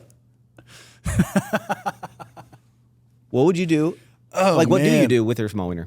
As See, Drake someone would that not has- have this problem. Yeah, no, as someone that has experience with this, you better be really good at using that little thing. Put it to work, dude. It's basically all you can. That's all. Yeah, it's all the advice I can give you. And like, I'm hoping Little's like still there because I know there's like medical problems where you can just be like a little. Like, you're not doing anything with that, but you got hands, you got a mouth, you can make it work, dude. Hands in the mouth. Hands in the That's mouth. my advice. There is get really good at other shit, or be really, really, really rich. Just be so rich that it doesn't matter. That's essentially it. All these OnlyFans girls on the yachts, they're not complaining. The guy that owns the yacht, they don't. It's fine. So like, yeah, super micro over there. You see like guys just, God damn it, I'm throwing myself under the bus here. It's like guys with like sports cars. Like there's that old like thing, like you got a sports car, you probably got a small dick. That's what they say about big Jeeps. And it's Anything that's like very over the true. top to get attention. So in that logic, like yacht owners got to be micro. Very, Yeah. very, very tiny. It's more relationship stuff. This is kind of wild. This is wild, Joe. I want you to read this. I want you to read this one. Oh no. Read it out loud. Do we say who it is? No, you just. I think we say this one. No, there's another one that's crazy too. All right. I'm married, expecting a child in 2 months, and I hate my wife. What should I do? What do you? I feel like you don't just wake up and hate your spouse. No, so- but I could see you could start. I mean, it takes 9 months for that baby to. I could see over the course of like 6 months because she's getting pregnant. Maybe it might be hormonal. You might give it a chance. Like after she has the baby, she might come back to be like, because you got married, you had to fall in love at some point. Yeah. Part of me is like you gotta do what's right for you. Like I know. Joe's like, just walk out. No, I know a lot of people that stay together for their kids, and I feel like the traditional in me is like you need to stay together for the kid because like the kid's got the best chance. And at that point, once you have that kid, your whole life's kind of that kid. Can Like, you that's kinda what you're doing. imagine 18 years of staying with somebody you hate? 18 years? 18 years. She has one of your kids. She got you for 18 years. Can you imagine a world where you do not like the person that has your child, It happens all the and time. they're like, this is the rest of my life? See, all right, and from that, like now you're like the self-help generation. Like I Go to therapy. The other part of the other part of me is like you got to make yourself happy. I don't know if you're gonna look back and be like, thank God I stayed with her for 18 years. Like you might leave her and go find the love of your life fucking 6 weeks from now. Like yeah, you're gonna have some weird custody thing with the kid, but like you're happy. That's a hard one. I don't know, man. Part of me wants to say you got to stay together for the kid to give the kid the best chance. Other part of me is like, do you make yourself miserable for fucking 18 years and potentially give up on all your other prospects because of the kid? These are just questions. These are not what Yeah. they should do. No, but I don't know. That's a hard one. couldn't you just, if you really hate, if you really got some yeah. stuff going on, you leave the wife, but you don't like become a absentee father, deadbeat no. dad, Yeah, you're definitely move away. taking- Like yeah. I just live down the street. Just know it's going to complicate it, and you're probably Yeah. going to fuck the kid up a little bit. The kid's probably going to be, why are you and mommy not living together? Why do I have to do this? You're going to cause some problems for the kid. But that's assuming it goes clean. I mean, What we if you come leave from and- divorced households. Yeah, at a and young age. I think that was part of like as shitty as it sounds. I think my parents probably should have got divorced sooner than they did. I think they stayed together longer than they should have for us. I think for the kids, I think they stayed together for us. And in hindsight, I'm like, I would have rather both of y'all been a lot happier, longer. I don't think y'all had. It didn't really mess. Well, shit, I'm pretty fucked up. Maybe it did mess me up. I don't know. Can you imagine like how different our lives would be if like in another world like both of our parents never got divorced and like You might not be here right now. what? Oh yeah. Hey. I thought we'd be dead. No, we're saying like not at the podcast. Yeah, like I probably wouldn't. I don't know. Yeah, I mean, my life changed dramatically after they got divorced. That's a Same with that's me. a rough one. I don't know. Yeah. Okay. So not a relationship one. No. Buying a house versus renting at current interest rates. Rent. Now Joe just sold his house. Yeah, I sold at And the started I sold renting. Prime, dude. I sold right at the tip. There's actually a chart. Look up your area. There are actually smarter people than us have done the analysis Impossible. on this. Now, There's maps that show you like county by county if it's cheaper over 5 years to rent or buy at the current interest rates. What are current interest rates? 6.5, 6.3, something like that. I think some of the builders, if you finance through a builder, they're offering like 5.5 or something to kind of incentivize you to get in there. But yeah, I think between a 5 and a 7 right now is pretty. Well, if you're buying a house and but this is where you can never say never, but like if you're planning on being there more than what, like 10 years, 15 years, then buying would still make sense. Well, right? Not. But if you're planning on leaving in how much money 3 you're gonna pay in years, interest. So like the problem right now is you're gonna pay X amount of interest, but then also when you buy a house, assuming it's not brand new, there's maybe a couple months of warranty. I guess the line here is if you rent, you don't have to put any money into it besides your rent. When you buy, your pool breaks, the fucking AC goes out, your fridge stops working. You have like a lot more expenses. Well, there's a fine line between where it's cheaper, and there are, like I said, people smarter than us have put these charts together to show you. Like right now in Houston, it is cheaper to rent than to buy year over year. I would say right now, I think renting is probably a very viable option, and the people who used to be like, you're throwing money away, have a little bit like, yeah, you're throwing money away, but for a period of time, it still might be the best thing. The argument's true. I have this girl I know is like a realtor. She always fucking posts like, right now it's the time to buy. I'm like, she posts that no matter what. It could be the worst time in history to buy. And she's like, right now is the time to buy. I'm like, I usually go back and forth with her. I'll be like, no, like not. And like even she's like, yeah, no, like you're right. Like after we like go down that. Screenshot, put it on there. Yeah, because I'm like, dude, it's fucking. To put it in perspective, my last house, I want to say my mortgage was $500,000. I think I loaned $500,000 from the bank. I want to say something like that at a 2.9, and my mortgage monthly with property taxes baked in, with everything baked in, It's like $3,000. $3,250, I think, something like that. And I looked the other day, and right now, if I borrow $500,000 with current interest rates and property tax in a similar location, it would be $5,400. It went up like $2,000 a month for the same loan. Yeah, but there's a lot of like my views have changed a lot, and I mean when I compare like my mortgage, which is like $3,100, compared to like someone who's renting and paying more than that, it's easy to go. I have a 4,600 square foot house with a pool, and I pay $1,000 less. You're an idiot. But now, obviously, we know the history. If you've been watching my YouTube channel of the problems of my house, and we're slowly but surely essentially making it a brand new house. And yeah, you can get unlucky like I did and have a lot of problems, but even just regular things like you're spending, it's an unknown amount of money you're going to spend every month, 2 months, 3 months on that house. That was my Unless rent. you build brand new, and you probably don't have the money to build a extravagant home. My rent at the moment is about $1,500 a month more than what my mortgage used to be, but I was paying $800 a month in electricity. I was paying for a yard guy. I was paying 3 times much for the cleaning ladies. Yeah, my electricity is like $800. Pool guy. So if you add all that shit in, not even including, that's just like usage, not even including shit was breaking, it matches up. Yeah. And then you add in, I had to replace an AC unit. I had to replace a pool pump. My fucking window shattered because some dickhead drove by with a grab. It doesn't matter. I was a lot more stressed out too. I'm way, like the other day my dryer broke at the apartment. I called him. 15 minutes later, the guy shows up with a new dryer. They didn't even try to fix it. They just brought a new one in, put it in, took the old one out. And I'm like, that was lovely.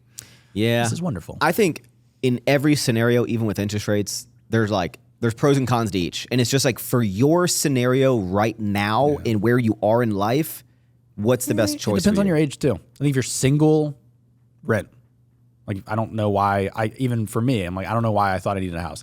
I think if you have kids and a wife and you have a family, go get a house and start that thing up. I bought a house at 31, and in hindsight, just renting and focusing on not like tying me down to anything, and like just focusing on building. I think the biggest thing that anyone can do in their 20s is like build your wealth, build your business, build your skills, or knowledge, build in your 20s. Yeah. Build in your 20s. You're and especially as someone who's now in their 30s, I am so thankful for everything I did in my 20s. I wasn't processing it. Yeah. But like in your 30s is when you ideally want to like be able to reap the benefits of the past the 10 years of your 20s. Yeah. I would even say like 40s, but yes. Yeah. I mean, you're always building, but like I'm very thankful. Yeah, see, owning a house, you had a lot of complexity that you don't need at a young age. I was cleaning my fucking pool. Yeah. PTSD now, dude. Okay. I have $100,000 in student loans. Should I pay it off ASAP or travel and make minimum payments? Pay it off ASAP. But why wouldn't you just enjoy life? So should you be miserable to pay off your loan the fastest? You have debt. You are in debt. You owe somebody the money. It's not like an optional, and the rate's high as shit. I mean, unless they have some kind of like pause, which I think for a while it was. But I think for the most part, most people with college loans, there's interest accruing if you don't pay it off. Yes. Or use the money to fucking invest into stuff that's going to make you more money. I don't know. I've never been a big traveler, but I've never understood the like, I'm in debt, but I'm going to go travel. Like, why? I get you need a mental space for yourself, but like, go to the zoo or something.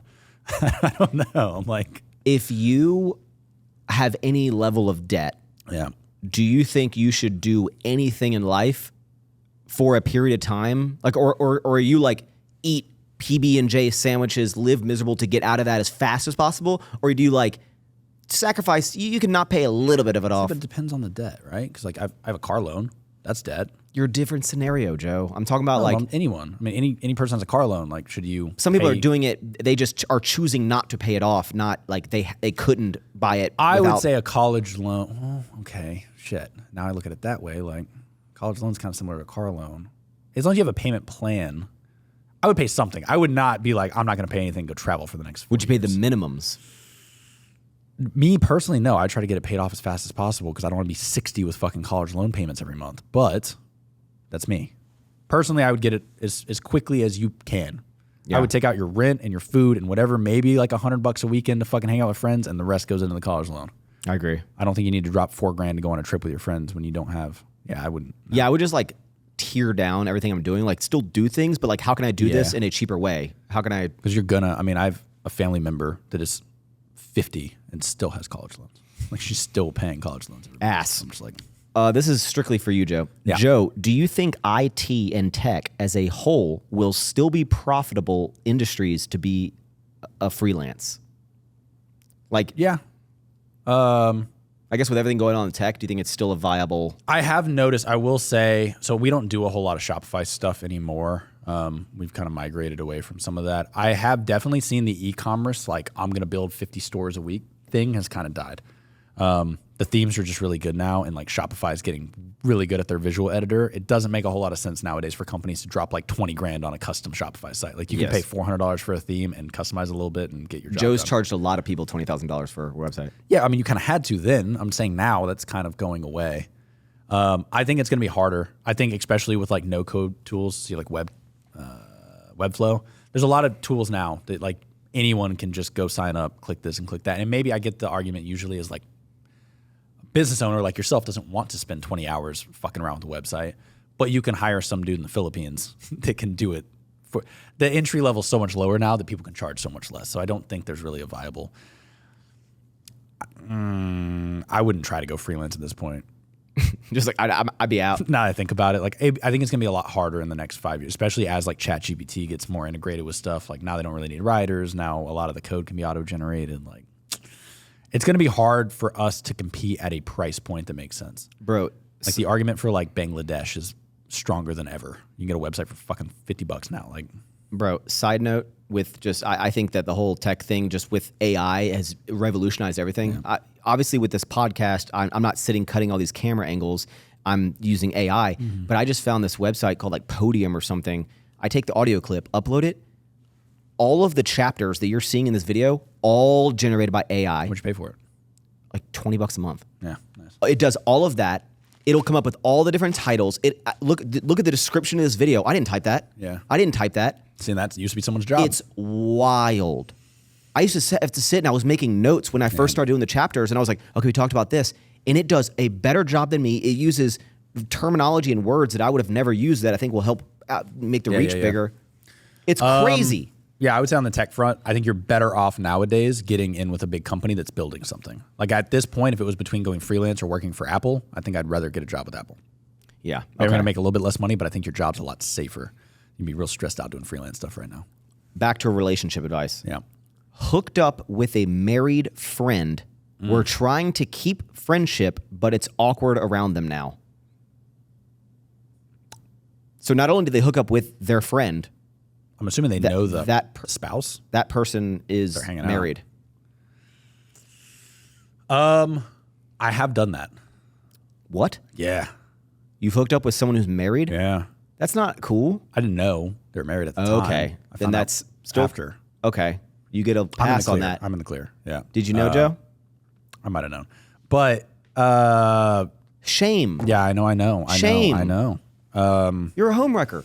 See, but I wasn't friends with this person. Like that was, it wasn't like we were interacting in like social environments a couple days later. Like, Okay. yeah, you fucked on that one. That's on you. I think you got to, I accept I did wrong. You did wrong. You got to live with this now, dude. Sorry, it's going to be awkward. You fucked up. Was it worth it? My question. On both sides, there's never like if you don't want to either be with someone or you want to like just break up, right? Can we clarify real quick? I was like 18. Okay. Young and dumb, all right? I'm Young, dumb, I'm and not like going full of around wrecking marriages fun. at 29. All right, now I have respect. Yeah. At 18, no respect. I think if you knew this person was married, I think honestly, not cool. I'm like, are you friends with her husband? We don't know if it's a guy or a girl in the situation, but It is a guy. a guy hooked up with a girl that's married. See, my thing is like now he's like, when I'm around her, it's awkward now, which means that you're around her a decent amount, which makes me think you know the husband. Yeah. I'm assuming you're in an environment with both of them, and now that's real fucking. Yeah, you're in a bit of a pickle, Dick. I don't really have any advice for that. I'd be like, don't do that again. Yeah, I always see those things that like, I don't know. Yeah, you see those things where like it's like your brother or somebody. Like What? that happens a lot. Where like your spouse cheats on you with like your brother or your sister or like someone very close, or like one that I never understood was like Biden's son. One of Biden's son hooked up with. No. I don't know if it's actually. I don't know if this is, but this has happened. I don't know if it's Biden's son or not, but where like someone will die and then their spouse will remarry their brother or sister. That has happened. That one blows my mind. Like if you died and then Taylor went and married Chase, like years later, but still. You better not. There's You multiple better. problems here. Chase is married too, so we got. Yeah. There's multiple issues here, but I'm saying that has happened. I don't know. Okay. It's a weird. Here's the thing, though. Yeah. Do you think that they're going, hey, What's the closest I can get? the closest I can get to like, Yeah. maybe they're doing it because they love you so much. Yeah. They're like, I don't want to be with anyone else. I'm only gonna have sex with your brother now. I love you. In the grave. That's one of those like, is it weird? I have one for you real quick. We're gonna get out of this for a split second. I was Okay. talking to somebody about this. If you were shooting blanks, Semen. you can't have a kid. I know where this is going. 0% The chance answer's you can no. have a kid. The answer's no. Hold up. And you and Taylor decide we're gonna have a donor because we still want a kid. She's fertile, so we still want a kid. It wouldn't be from you. My question is, would you want it to be Chase? Would you want the donor to be one of your family members so it's still kind of your genes? And just to stuff? clarify, Chase would provide the stuff. He would not have to. But I'm like, because, or all right, hypothetically, you're fertile, Taylor's not. Would Taylor want an egg donated from her sister or do you want a third party? Like, I think here's the way I would look at this. Yeah. And this is actually, I'd have to really, I think I'm confident with my answer here. If one of us could not have children and it was just like, it's impossible, impossible, IVF or whatever, not possible. I think at that point I would go, nobody gets a sibling or like a relation. And I would prefer adoption of a, completely random. I think I would adopt if, I think it'd be, I think it's weird. I think it's very weird. I'm thinking like, all right, 5 years down the road, like It family looks dinner like or something, you're- and like is Chase like, hey, you're actually my kid? Like, Can you imagine? Do you have to sign a contract saying like, I I don't will know, never, but I'm sure this happened. I'm sure there's been like families because like on the flip side, I'm thinking like, at least it's still your gene, it's still your lineage, like it's still you it know. looks like your brother. I know, but it's still. I mean, you and your brother technically share fucking genes. Like it's still your. I think I don't know. I see the argument for both, but in my head, I'm like, that's fucking weird. I think I'd rather it be like a third party. Oh, does, like- random. Okay. Yeah, like still use Taylor's egg, but maybe like a random. Like you don't even know what the guy looks like. You're just going. No, through, I'd like, have stats. to. I'd have to see what they look like.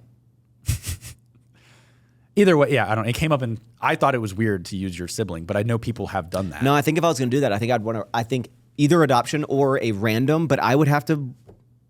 They'd have to live on the minimum 3 to 4 states away, and I'd have to look at the dude. All right, interesting. Yeah, Yeah. How do you grow on YouTube as a fitness influencer? it's for you, dude. No, I want your answer. I am a fitness person now, but you don't. I think it's very difficult to. I think most people who start finding success on social media, whether you're fitness or not, just find success because they start and they do it. None of them had the intention of like trying to be super successful out of the gate, because I think that blocks you. I think the people who are going to be successful are naturally, organically going to be like chosen because they're unique enough in their field. They're not just diving into it trying to be, and like it's just so saturated now. But it's possible. It's possible. Don't be a fitness influencer. But there has to be a next generation of fitness influencers. Yeah, they're already there. The next 4 generations are already fucking there. They're already going. There's like 18-year-old, 16-year-old. They're good. Or here, why don't you be a fit? I hate the word influencers, right? Like be a fitness entertainer. I influence people. Maybe just work. No. I can get people to do anything. But the problem is people want to be an influencer. I'm like, why don't be a fitness entertainer? Be entertaining on camera and do something. You don't have to. Today I'm going to teach you how to do this, and you need to work hard. Nothing drives me fucking crazier than like dudes in the gym that are like giving heartfelt, like when I was younger I didn't believe in myself, but if you believe, like shut the fuck up, do your set and get off the bench. You want to talk to the camera, great, but do it in like an entertaining way. You don't need to influence everyone to do better. It's okay. I think it's hard for me to give advice of tips because when I started, I didn't. There wasn't not only a blueprint. There wasn't people that were just. If there was people dominating that I aspired to be like, it was like 2 people. Yeah. And I also didn't compare. I was just. I wasn't like, I'm not making any money. I'm barely getting any views. I was just doing it. Like that didn't even cross my mind of, okay, what can I do to grow my channel? Okay, well, I was like, I'm just be friends. Can I collab? I think you're an entertainer. I don't think you were ever like an influential fitness person. You don't think people come to me for fitness advice? I don't think you really gave fitness advice. Did you? Told me about a deadlift. Yeah, but like Never I don't came out think the you ever program. like were like, I don't know. I don't think you're as bad as like some of these dudes are like, when I see you have like 18 followers, but you're like, today we have to embrace ourselves. Like, I'm sorry. I'm just salty because every time we go to work out at Alpha Land, I'm like tripping over goddamn cameras. And I'm like, can I get those dumbbells? I don't know because this dude's giving a speech in front of the rack. Yeah. Some guy was talking to a camera, but it was across the gym. And I thought he was talking to me. And I was like, oh, what's up? And he was like, no, I'm talking to that. And I'm like, now I feel like an idiot. Now I'm in the background of this video looking stupid, talking to myself. This is a bad time. Yeah. I think I'm gonna do like 2 more questions. Yeah, let's go. Do you like? I feel like Yeah. But I think this is It's a long podcast. It's an hour and a half. Oof. We'll do 2 more questions, and if you like this, maybe how about this? I think I saw this on Ryan's and Rem's pod, where they kind of like, hey, like leave advice and questions down below, and we can choose some of those questions for I like that when we do it. I don't want to make the whole podcast just advice, but maybe like the last 30 minutes, or maybe this sucks. I don't know. How to tell your family you're moving away out of state to better your personal life for happiness. Now, this is interesting because Joe has lived here his entire life. I moved away from my family. Yeah, I'm going to let you hackle this one because I never left. Okay. Well, I just want your thoughts. Born and raised or here, like why you stay here. Mine was unique, I guess, because, well, no, because like when I went to college, and I lived only like 30 minutes away from, or like 20 minutes away from my mom. Obviously, I was hours away from like, my dad when I was younger, my stepmom, my siblings and stuff. So it was really just like my mom is who I'm talking about. When I moved from 20 minutes away to like, I'm moving with my brother to Northern Virginia, like 2 hours away, still not that far. No, it was like an hour and a half. It wasn't that far. She was still, I think parents should kind of like accept and understand that you're doing it for like a specific reason. I mean, if you're like, I hate you, mom and dad, like I'm leaving, that's different. But if you're better than themselves, and when I moved to Texas, I mean, my mom was very sad. She, loved being around me, still loves being around me. But I think your family's gonna be sad. They're gonna be upset. But I think that if you're doing it for the right reasons and you explain to them why you're doing it, it'd be an interesting family dynamic for them to throw a tantrum. There's going to be emotions, but I mean, I think you should do what's best for you, especially as you get older. And where you're going is not to just get away from your parents. It's a whole nother conversation. But if you're just, there's an opportunity. Your parents should want the best thing for you. So I'm born and raised here. Never left. If anything, my family's probably like, fuck, we wish you would have Why gone didn't somewhere. you? I mean, dude, like I said earlier, I'm not a big traveler, so I never felt the need to like go reinvent myself somewhere else. I don't know. I just never. I guess I was gonna go to Boulder for college. If I would have gone to college, it was probably gonna be Boulder, Colorado. And I went and toured it and didn't want to live there. But I don't think I think if you're going away for a job or something, like I've hired quite a few people that have moved from their hometown to Houston. I think your family's typically going to support you anyways. I would be very surprised if someone was like, I think if there's no job, there's no nothing, I'm just moving to move, then they're probably more concerned about you than they are like upset at you. It's probably more like you're making a mistake. And yeah, I would be shocked if any parent was like, you're not moving for a job. Well, if you're just staying here with me. I'm going to LA to try to make it as an actor. That's different. Yeah, that's what I'm saying. Like if you're moving, I moved to Texas because there was an opportunity. It was like Christian was like, hey, let's do this. I think there's a valid opportunity. I think your parents are gonna be okay with it. If there's no opportunity, then it might be a little harder to sell. But also, like, how old are they? Did it say? No. I'm assuming you're old enough to make your own decisions. Like it's Yeah, it might be upset at you, but I think as a kid. I think the big thing is like go visit. I think a lot of people like move and then take a year to go visit their parents. Like I think your family wants you around. Go visit if you can afford to go back. Like you go back twice a year at least, or your parents come here or something. I think assuming everything's neutral with your family, everyone should want what's best for you, and you should go for opportunities. Yeah. But at the end of the day, when you're a grown ass adult, that's what being an adult is all about. I was actually a huge advocate when and this is before I ever started making any money. I had this mindset of like when I moved out at 18, it was like my mission to not move back home. Same. Because for me, it wasn't like I was like a loser if I moved back home because a lot of my friends are doing it. I hear a lot, like I'm saving. I had friends that were like, they'd be like mid-20s and be like, I'm saving so much money on rent. And this is, again, before I ever started making money. My thought of that as well was like, you could say that forever. And I'm like, I never want to move back because I want to challenge myself to make it. Like, and I could save money, but I'm trying to flap my wings and go off in my life. This is before social media started taking off. This is before social media even started happening, really. This is like tail end of my college. I was like, no, I'm going to keep working. After I graduate, I'm going to live downtown. I'm not moving home when I just started my job so I could save money. And that was a personal choice. I wasn't financially crushing it by any means. I lived at home until I think I moved to a Christian when I was 21. Well, you went to go to college. So, I mean, I was just chilling. But yeah, I think I moved out at 21 and then same. It was the whole, like, I'm not moving back home. I think independence is it's like, there's times when you should be saving money, but I think being an adult and being grown up and having responsibilities and financial obligations and limiting yourself and budgeting, I think that's, if you always kind of stayed at home, this is kind of a different question, but if you always stayed at home, I feel like you're not going to maybe... You got to put yourself in a stressful environment. Mm-hmm. I thrive on stress, dude. Would you charge your kid rent if they move back? You know, I don't know. To teach them responsibilities? But I have a cousin that's still living at home, and he's like 25, 26, and his dad's officially charging him rent like now. $500? Yeah, I think it's actually $500. But yeah, he's I think just to like teach him a lesson, and also too like. And you get $500. As a parent, I expect to like you to live with me until you are 21. I think at some point, like I did not budget. I hope you have enough money to do it, but I can see from a parent perspective, like I'm paying for your food, I'm paying for electricity. Like I don't expect you to live with me until you're 40 fucking years old. Like at some point, I think you should contribute. Like you did it for 18 years, I Dad. think you should want to. I think like even if your parents don't want you to, I think if you're like in your late 20s living at home, eating 3 meals a day, mom's still washing your clothes and shit, you should probably like pay something. Like, honestly, that sounds like a nice life. Oh yeah, I look back at it, I'm like, shit, maybe I should have stayed home longer.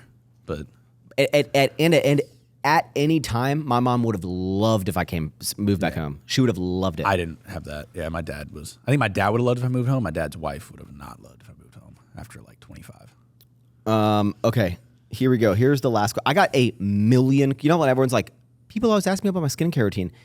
I've been talking a lot about like finance stuff and I know this stuff. I respond to your shit. Joe attacks me, but bro, I don't attack you. I'm fascinated by it. I don't attack you. I just say congrats, Grant. Teach me more. Okay, so the question is, when should I stop saving and start investing into low risk kind of stuff? Basically, everyone's question was like, how do you invest? Well, I think that's the easiest way to answer it is let's talk about, and I'm not gonna make this super long because I want to go on a very long discussion, but like, why don't we talk about how we invest our extra money in a brief way, and then if people really like this, we can maybe go deeper on it. But like, I just buy cars. No, okay. Look, when someone says low risk, you also have like no risk, like Robinhood, my new favorite thing. At the moment with their cash swap, you can do up to 2.5 million at 5%. There's always risk. No, that's insurance. I mean, that's insured unless the U.S. government falls apart. Correct. That's the risk of like. No, but that's compared to like the Vanguard. That one's not insured. There is a little bit of risk there. Like if I'm just, I guess what I'm saying is like I would go. They're investing into I would government. go no risk at the moment. Like do one of these fucking. I mean, shit. I think Chase has a high interest savings account. I'm saying there's ways I would do those first. I think the for me, what I tell people all the time is like if your employer is offering you any kind of 401k match or something, I would be taking advantage of that immediately. Like why not? That's free money. It was funny because we just went through a time period where everyone was a fucking stockbroker and everyone thought they were killing it. Yeah. Maybe don't do that. Maybe stay out of the stock market. So you're a big advocate of like high interest. See, but I'm a little bit more risk tolerant than most people would be, I think. I am more happy to put money into something like real estate houses and stuff that I may lose my money, but I also may double my money. You should never invest money that you're not. There's different risk tolerances, but like, and you're never okay with this, but you should be open to the possibility of the money that you are investing into anything going away completely. Yeah, I mean, Krish, the guy I have working with me, he all the time is like, bro, you're way too risk. Like I put like 50 grand in Ethereum a couple weeks ago and pulled out like 54. I made money. I was like, yeah, but he's like, you're out of your mind. I would not do that. And I'm like, I'm more, I think I'm more risk adverse. Maybe now you weren't. But even okay, so the big thing, and it's hard to like talk about this without going really in depth. But like, why would you? Let's say you have 50 grand. Yeah. Why would you? Because you talk about Robinhood 5%. Why would you rather put 50 grand into an interest saving account, 5%, super low risk, when the argument would be historically, and I'm not talking about the 30% that the SPY's gone up in the past like year or whatever, but like historically, there's gonna be ups and downs, but you'll make 7 to 9%. So why wouldn't you just put it in the safest stock index fund versus 5%? Well, okay, so for me, the 5% is I can pull it out when I need it. And at the moment, in my current state of life, I have opportunities come to me where I need cash. Whether it's a new car coming or Apple Pro. My dad calls me and says, hey, I found a lot. We're going to do a house. There's stuff that comes up where like I need cash. So with the stock, yes, it over the year historically. But you could just 7%. sell the stock. Maybe. But what happens when the stock's down 10%? And it probably will go back up. But at the moment, it's down 10%. I need the cash out now. Yeah. Now I'm stuck taking a loss on it. That's why I don't love those long-term stocks because like you could argue you can pull your money out whenever. But like over the year, it's going to go up and down. And God forbid, someone comes to me with hey, I need 200 grand cash for this awesome deal. And the stock's down right now. Now I'm kind of in a stuck like where with the 5%, I can pull that money out whenever I want. That's why I don't even really like the T-bills and stuff because I'm like they're cool, but they still have an expiration date. Like I can't sell them at any given time. I'm stuck in these things. So I think a lot of people should learn these terminologies. And again, I just recently, so I'm talking about it, and people are like, "Oh, Max, like an expert." I'm like, no, I'm just a guy who was confused by all of it, didn't know what it meant, and now I understand it enough. Not maybe on the most analytical level that some people may be like, if you don't understand every aspect of it, you shouldn't invest in it. Where I'm like, I understand it enough to like it's changed the way I look at those things and realize like, oh, I should be doing this, and now I'm actively doing it and I'm loving it. But even like T-bills, you can do like a month expiration date. I know. I like that at any given point I can just pull money out. I appreciate that tomorrow morning if someone says, hey, Joe, I need 500 grand, but this is an insane deal. I love the deal. It looks great. I can go grab it. I don't have to borrow from somebody. I think if you have money like where I'm not going to touch this money, I don't need this money, it's just savings, then yeah, I would go with something. I posted on my story the other day where I basically I broke up the allocation of my cash. Yeah, I saw that. And I have well over 60% of all the money that my business, everything have of my net worth in the lowest risk, like a money market that is making like 5.2%. And everyone is like, why is that much of your cash in these? Put it in the stocks, right? Whatever. But I'm just like, everyone's situation is different. And I think you need to figure out what your tolerance is on risk. And the way that I view how much money I could make versus how much money I may be guaranteed and fine with that amount of money of interest or dividend payouts. I think you do what is best for you, not necessarily what everyone says, because everyone is a financial expert. Everyone's going to tell you. And the biggest thing for me is always people just, why would you do 5% when the stock market was up 30% last year? It's like, yeah, but I just, well, the stock market also fucking crash, which we've seen multiple times. But they're like, that's when you dollar cost average. You don't try to time the stock market. But it's like these people, like you can't talk to them. You can't talk to Well, them. no, it's like an actual. I mean, like look, it's like 2008. I'm not saying it's going to happen again anytime soon, but like there are major corrections, especially when the market does Well, it's insanely like well. when COVID happened, right? Yeah. The SPY, it crashed, but now it's up substantially higher than before. But in that moment, not saying you'd panic and sell, right? Because you're like, hey, historically, the stock market, there's gonna be a crash every couple years. It's gonna go back up. If anything, you should buy a lot more. Like I get that. But in my scenario, I would rather, like, because there's stuff that I might need, and a lot of my cash is like working capital for the company. I'm not gonna risk any of that. I'd rather have it in a something that, like, if I need that money at that point in my life, I know it's gonna go up eventually, but if I need it, it's now substantially less. Yeah. That's why I'm, like I said, I like to have access to the cash. There's stuff that comes up where I can make 30, 40, 50% back on my money, but I need the money. And this is also why diversification is the most important thing, because you could make the most amount of, let's say on individual stocks or the S&P 500. Like, yeah, you could make the most amount on that, but no one would be like, yes, put 100% of any liquid dollars you have in the stock market because you're going to get the most return. It's like, put what in there that you're willing to completely lose, like that is a long-term thing, and then some money that you're like, I don't want to lose any of it. Put it in the... See, but then like the risk side of me is like I frequently mess around with options. I don't. Terrible advice. Don't. It's gambling. You are literally gambling. But I have like a couple grand set aside in Robinhood that I will just like put in options sometimes. And I think I'm neutral. I made a bunch of money one time and I lost a bunch of money on one. So I haven't actually made any money trading options. But then, I mean, that's like, you feel like Wolf on Wall Street here. I'm like making day trades. I'm like, oh, cool. And then I get a little notifications like, you're not cool enough to do this. You only get like 10 trades. You get like 10 day trades until your account gets flagged or something. Yeah. As a pattern day trader. Yeah, and then I got yelled at. So.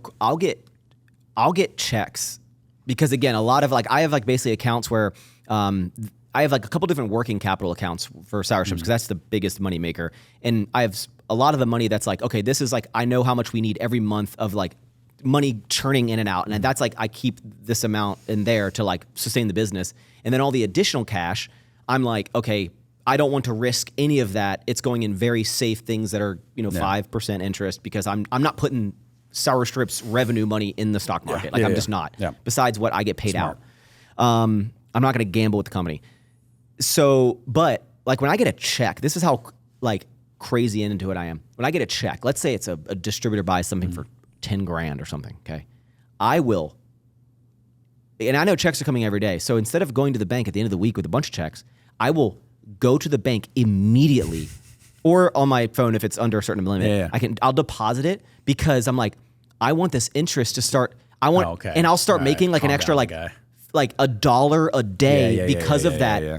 But I'm just more like, why would I not maximize that $1 a day? Did I spend more than that in the gas? Yeah. I will say the interest, like on the Robinhood thing, I want to say the interest rates are crazy right now. $50 a day or something like that in interest. I think that's what it comes out to. You can do the math of how much money. Well, now I'm always like, I have like free lunch. Yes. I have like 2 Chipotles a day that are free just because I have a bunch of money parked in Robinhood. Yes. That's where I look at it. I'm like, this is paying for lunch and dinner every day. And honestly, a great strategy would be, depending on how much money you're making, but like let's say you're making $100 a month in interest.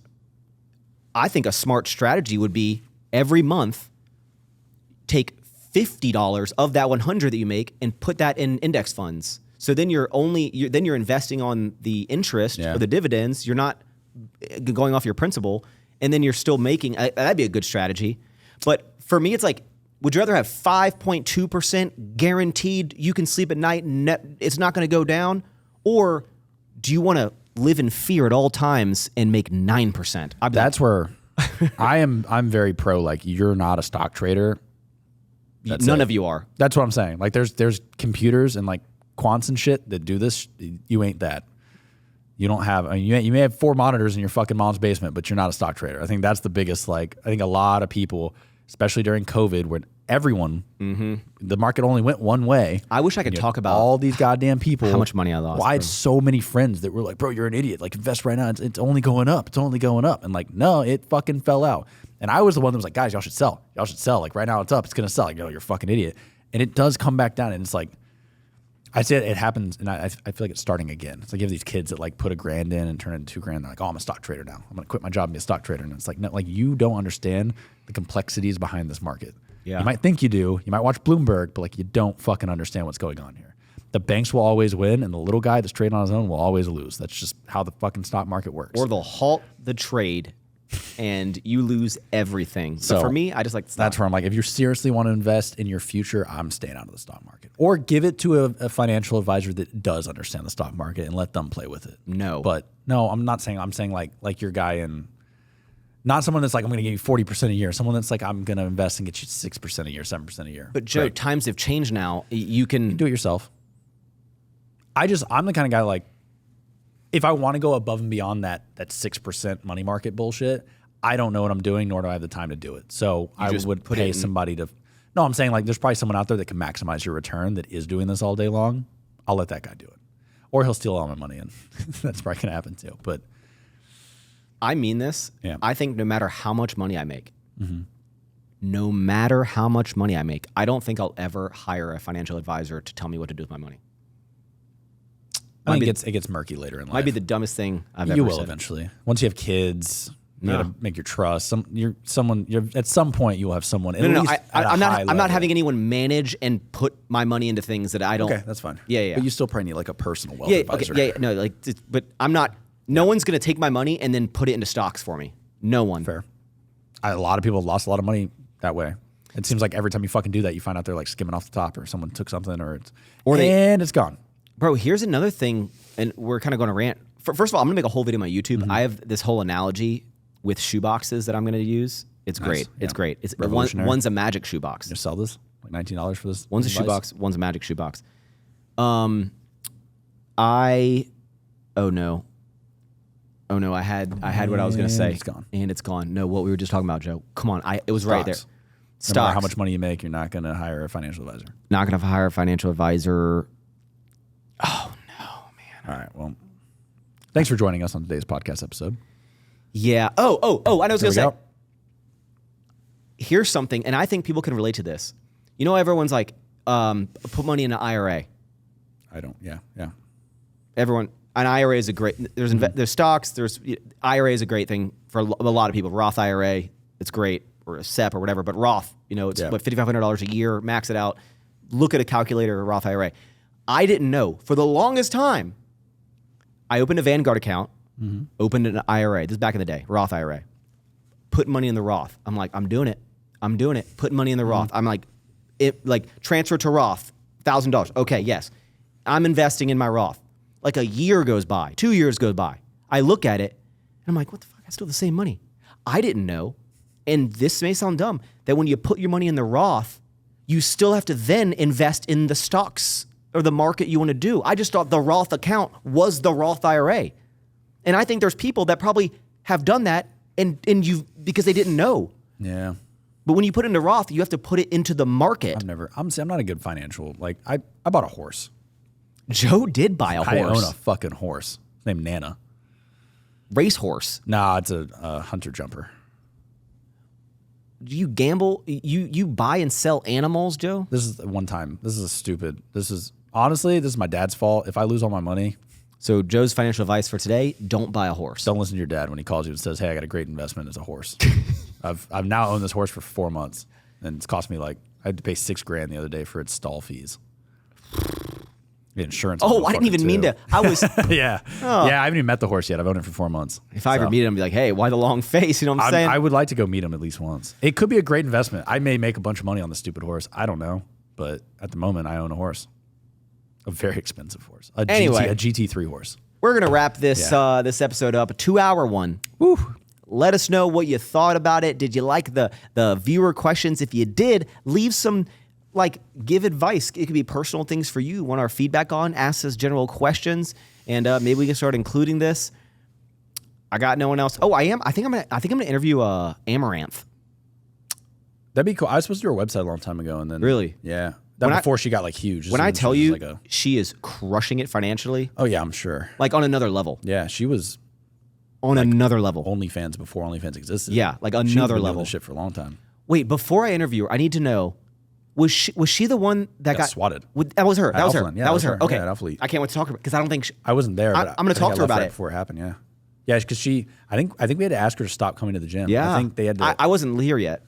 I don't know if it happened multiple times, but I think she would do like she was in a cosplay. She would wear these like really skimpy outfits and work out at Alphalete and live stream it, and guys would watch. And I think like multiple times, like cops. I think she got swatted once. And At Alphalete. Yeah, and I think they had to ask her to stop doing it because it was attracting. Like people were calling the phones nonstop, like asking to talk to her, like please give her the phone. Like it was like a whole thing. So I'm excited to talk to her. That'd be the only kind of like interview thing I do. We're back to the friends: Joe, Charlie, Christian, Taylor, a rotating group of that, Ryan, whoever.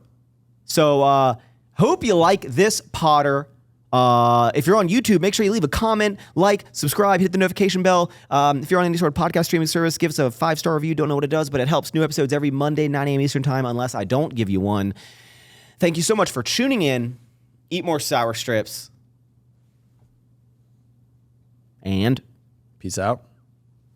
And ever forward. Oh, I forgot. I thought you shut that down.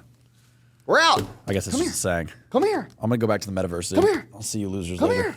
Hey, Mr. Dude. How are you? You want to try this thing? Oh, dude, sniff this mic. Dude, do you want to wear these? Honestly, I wonder if a dog...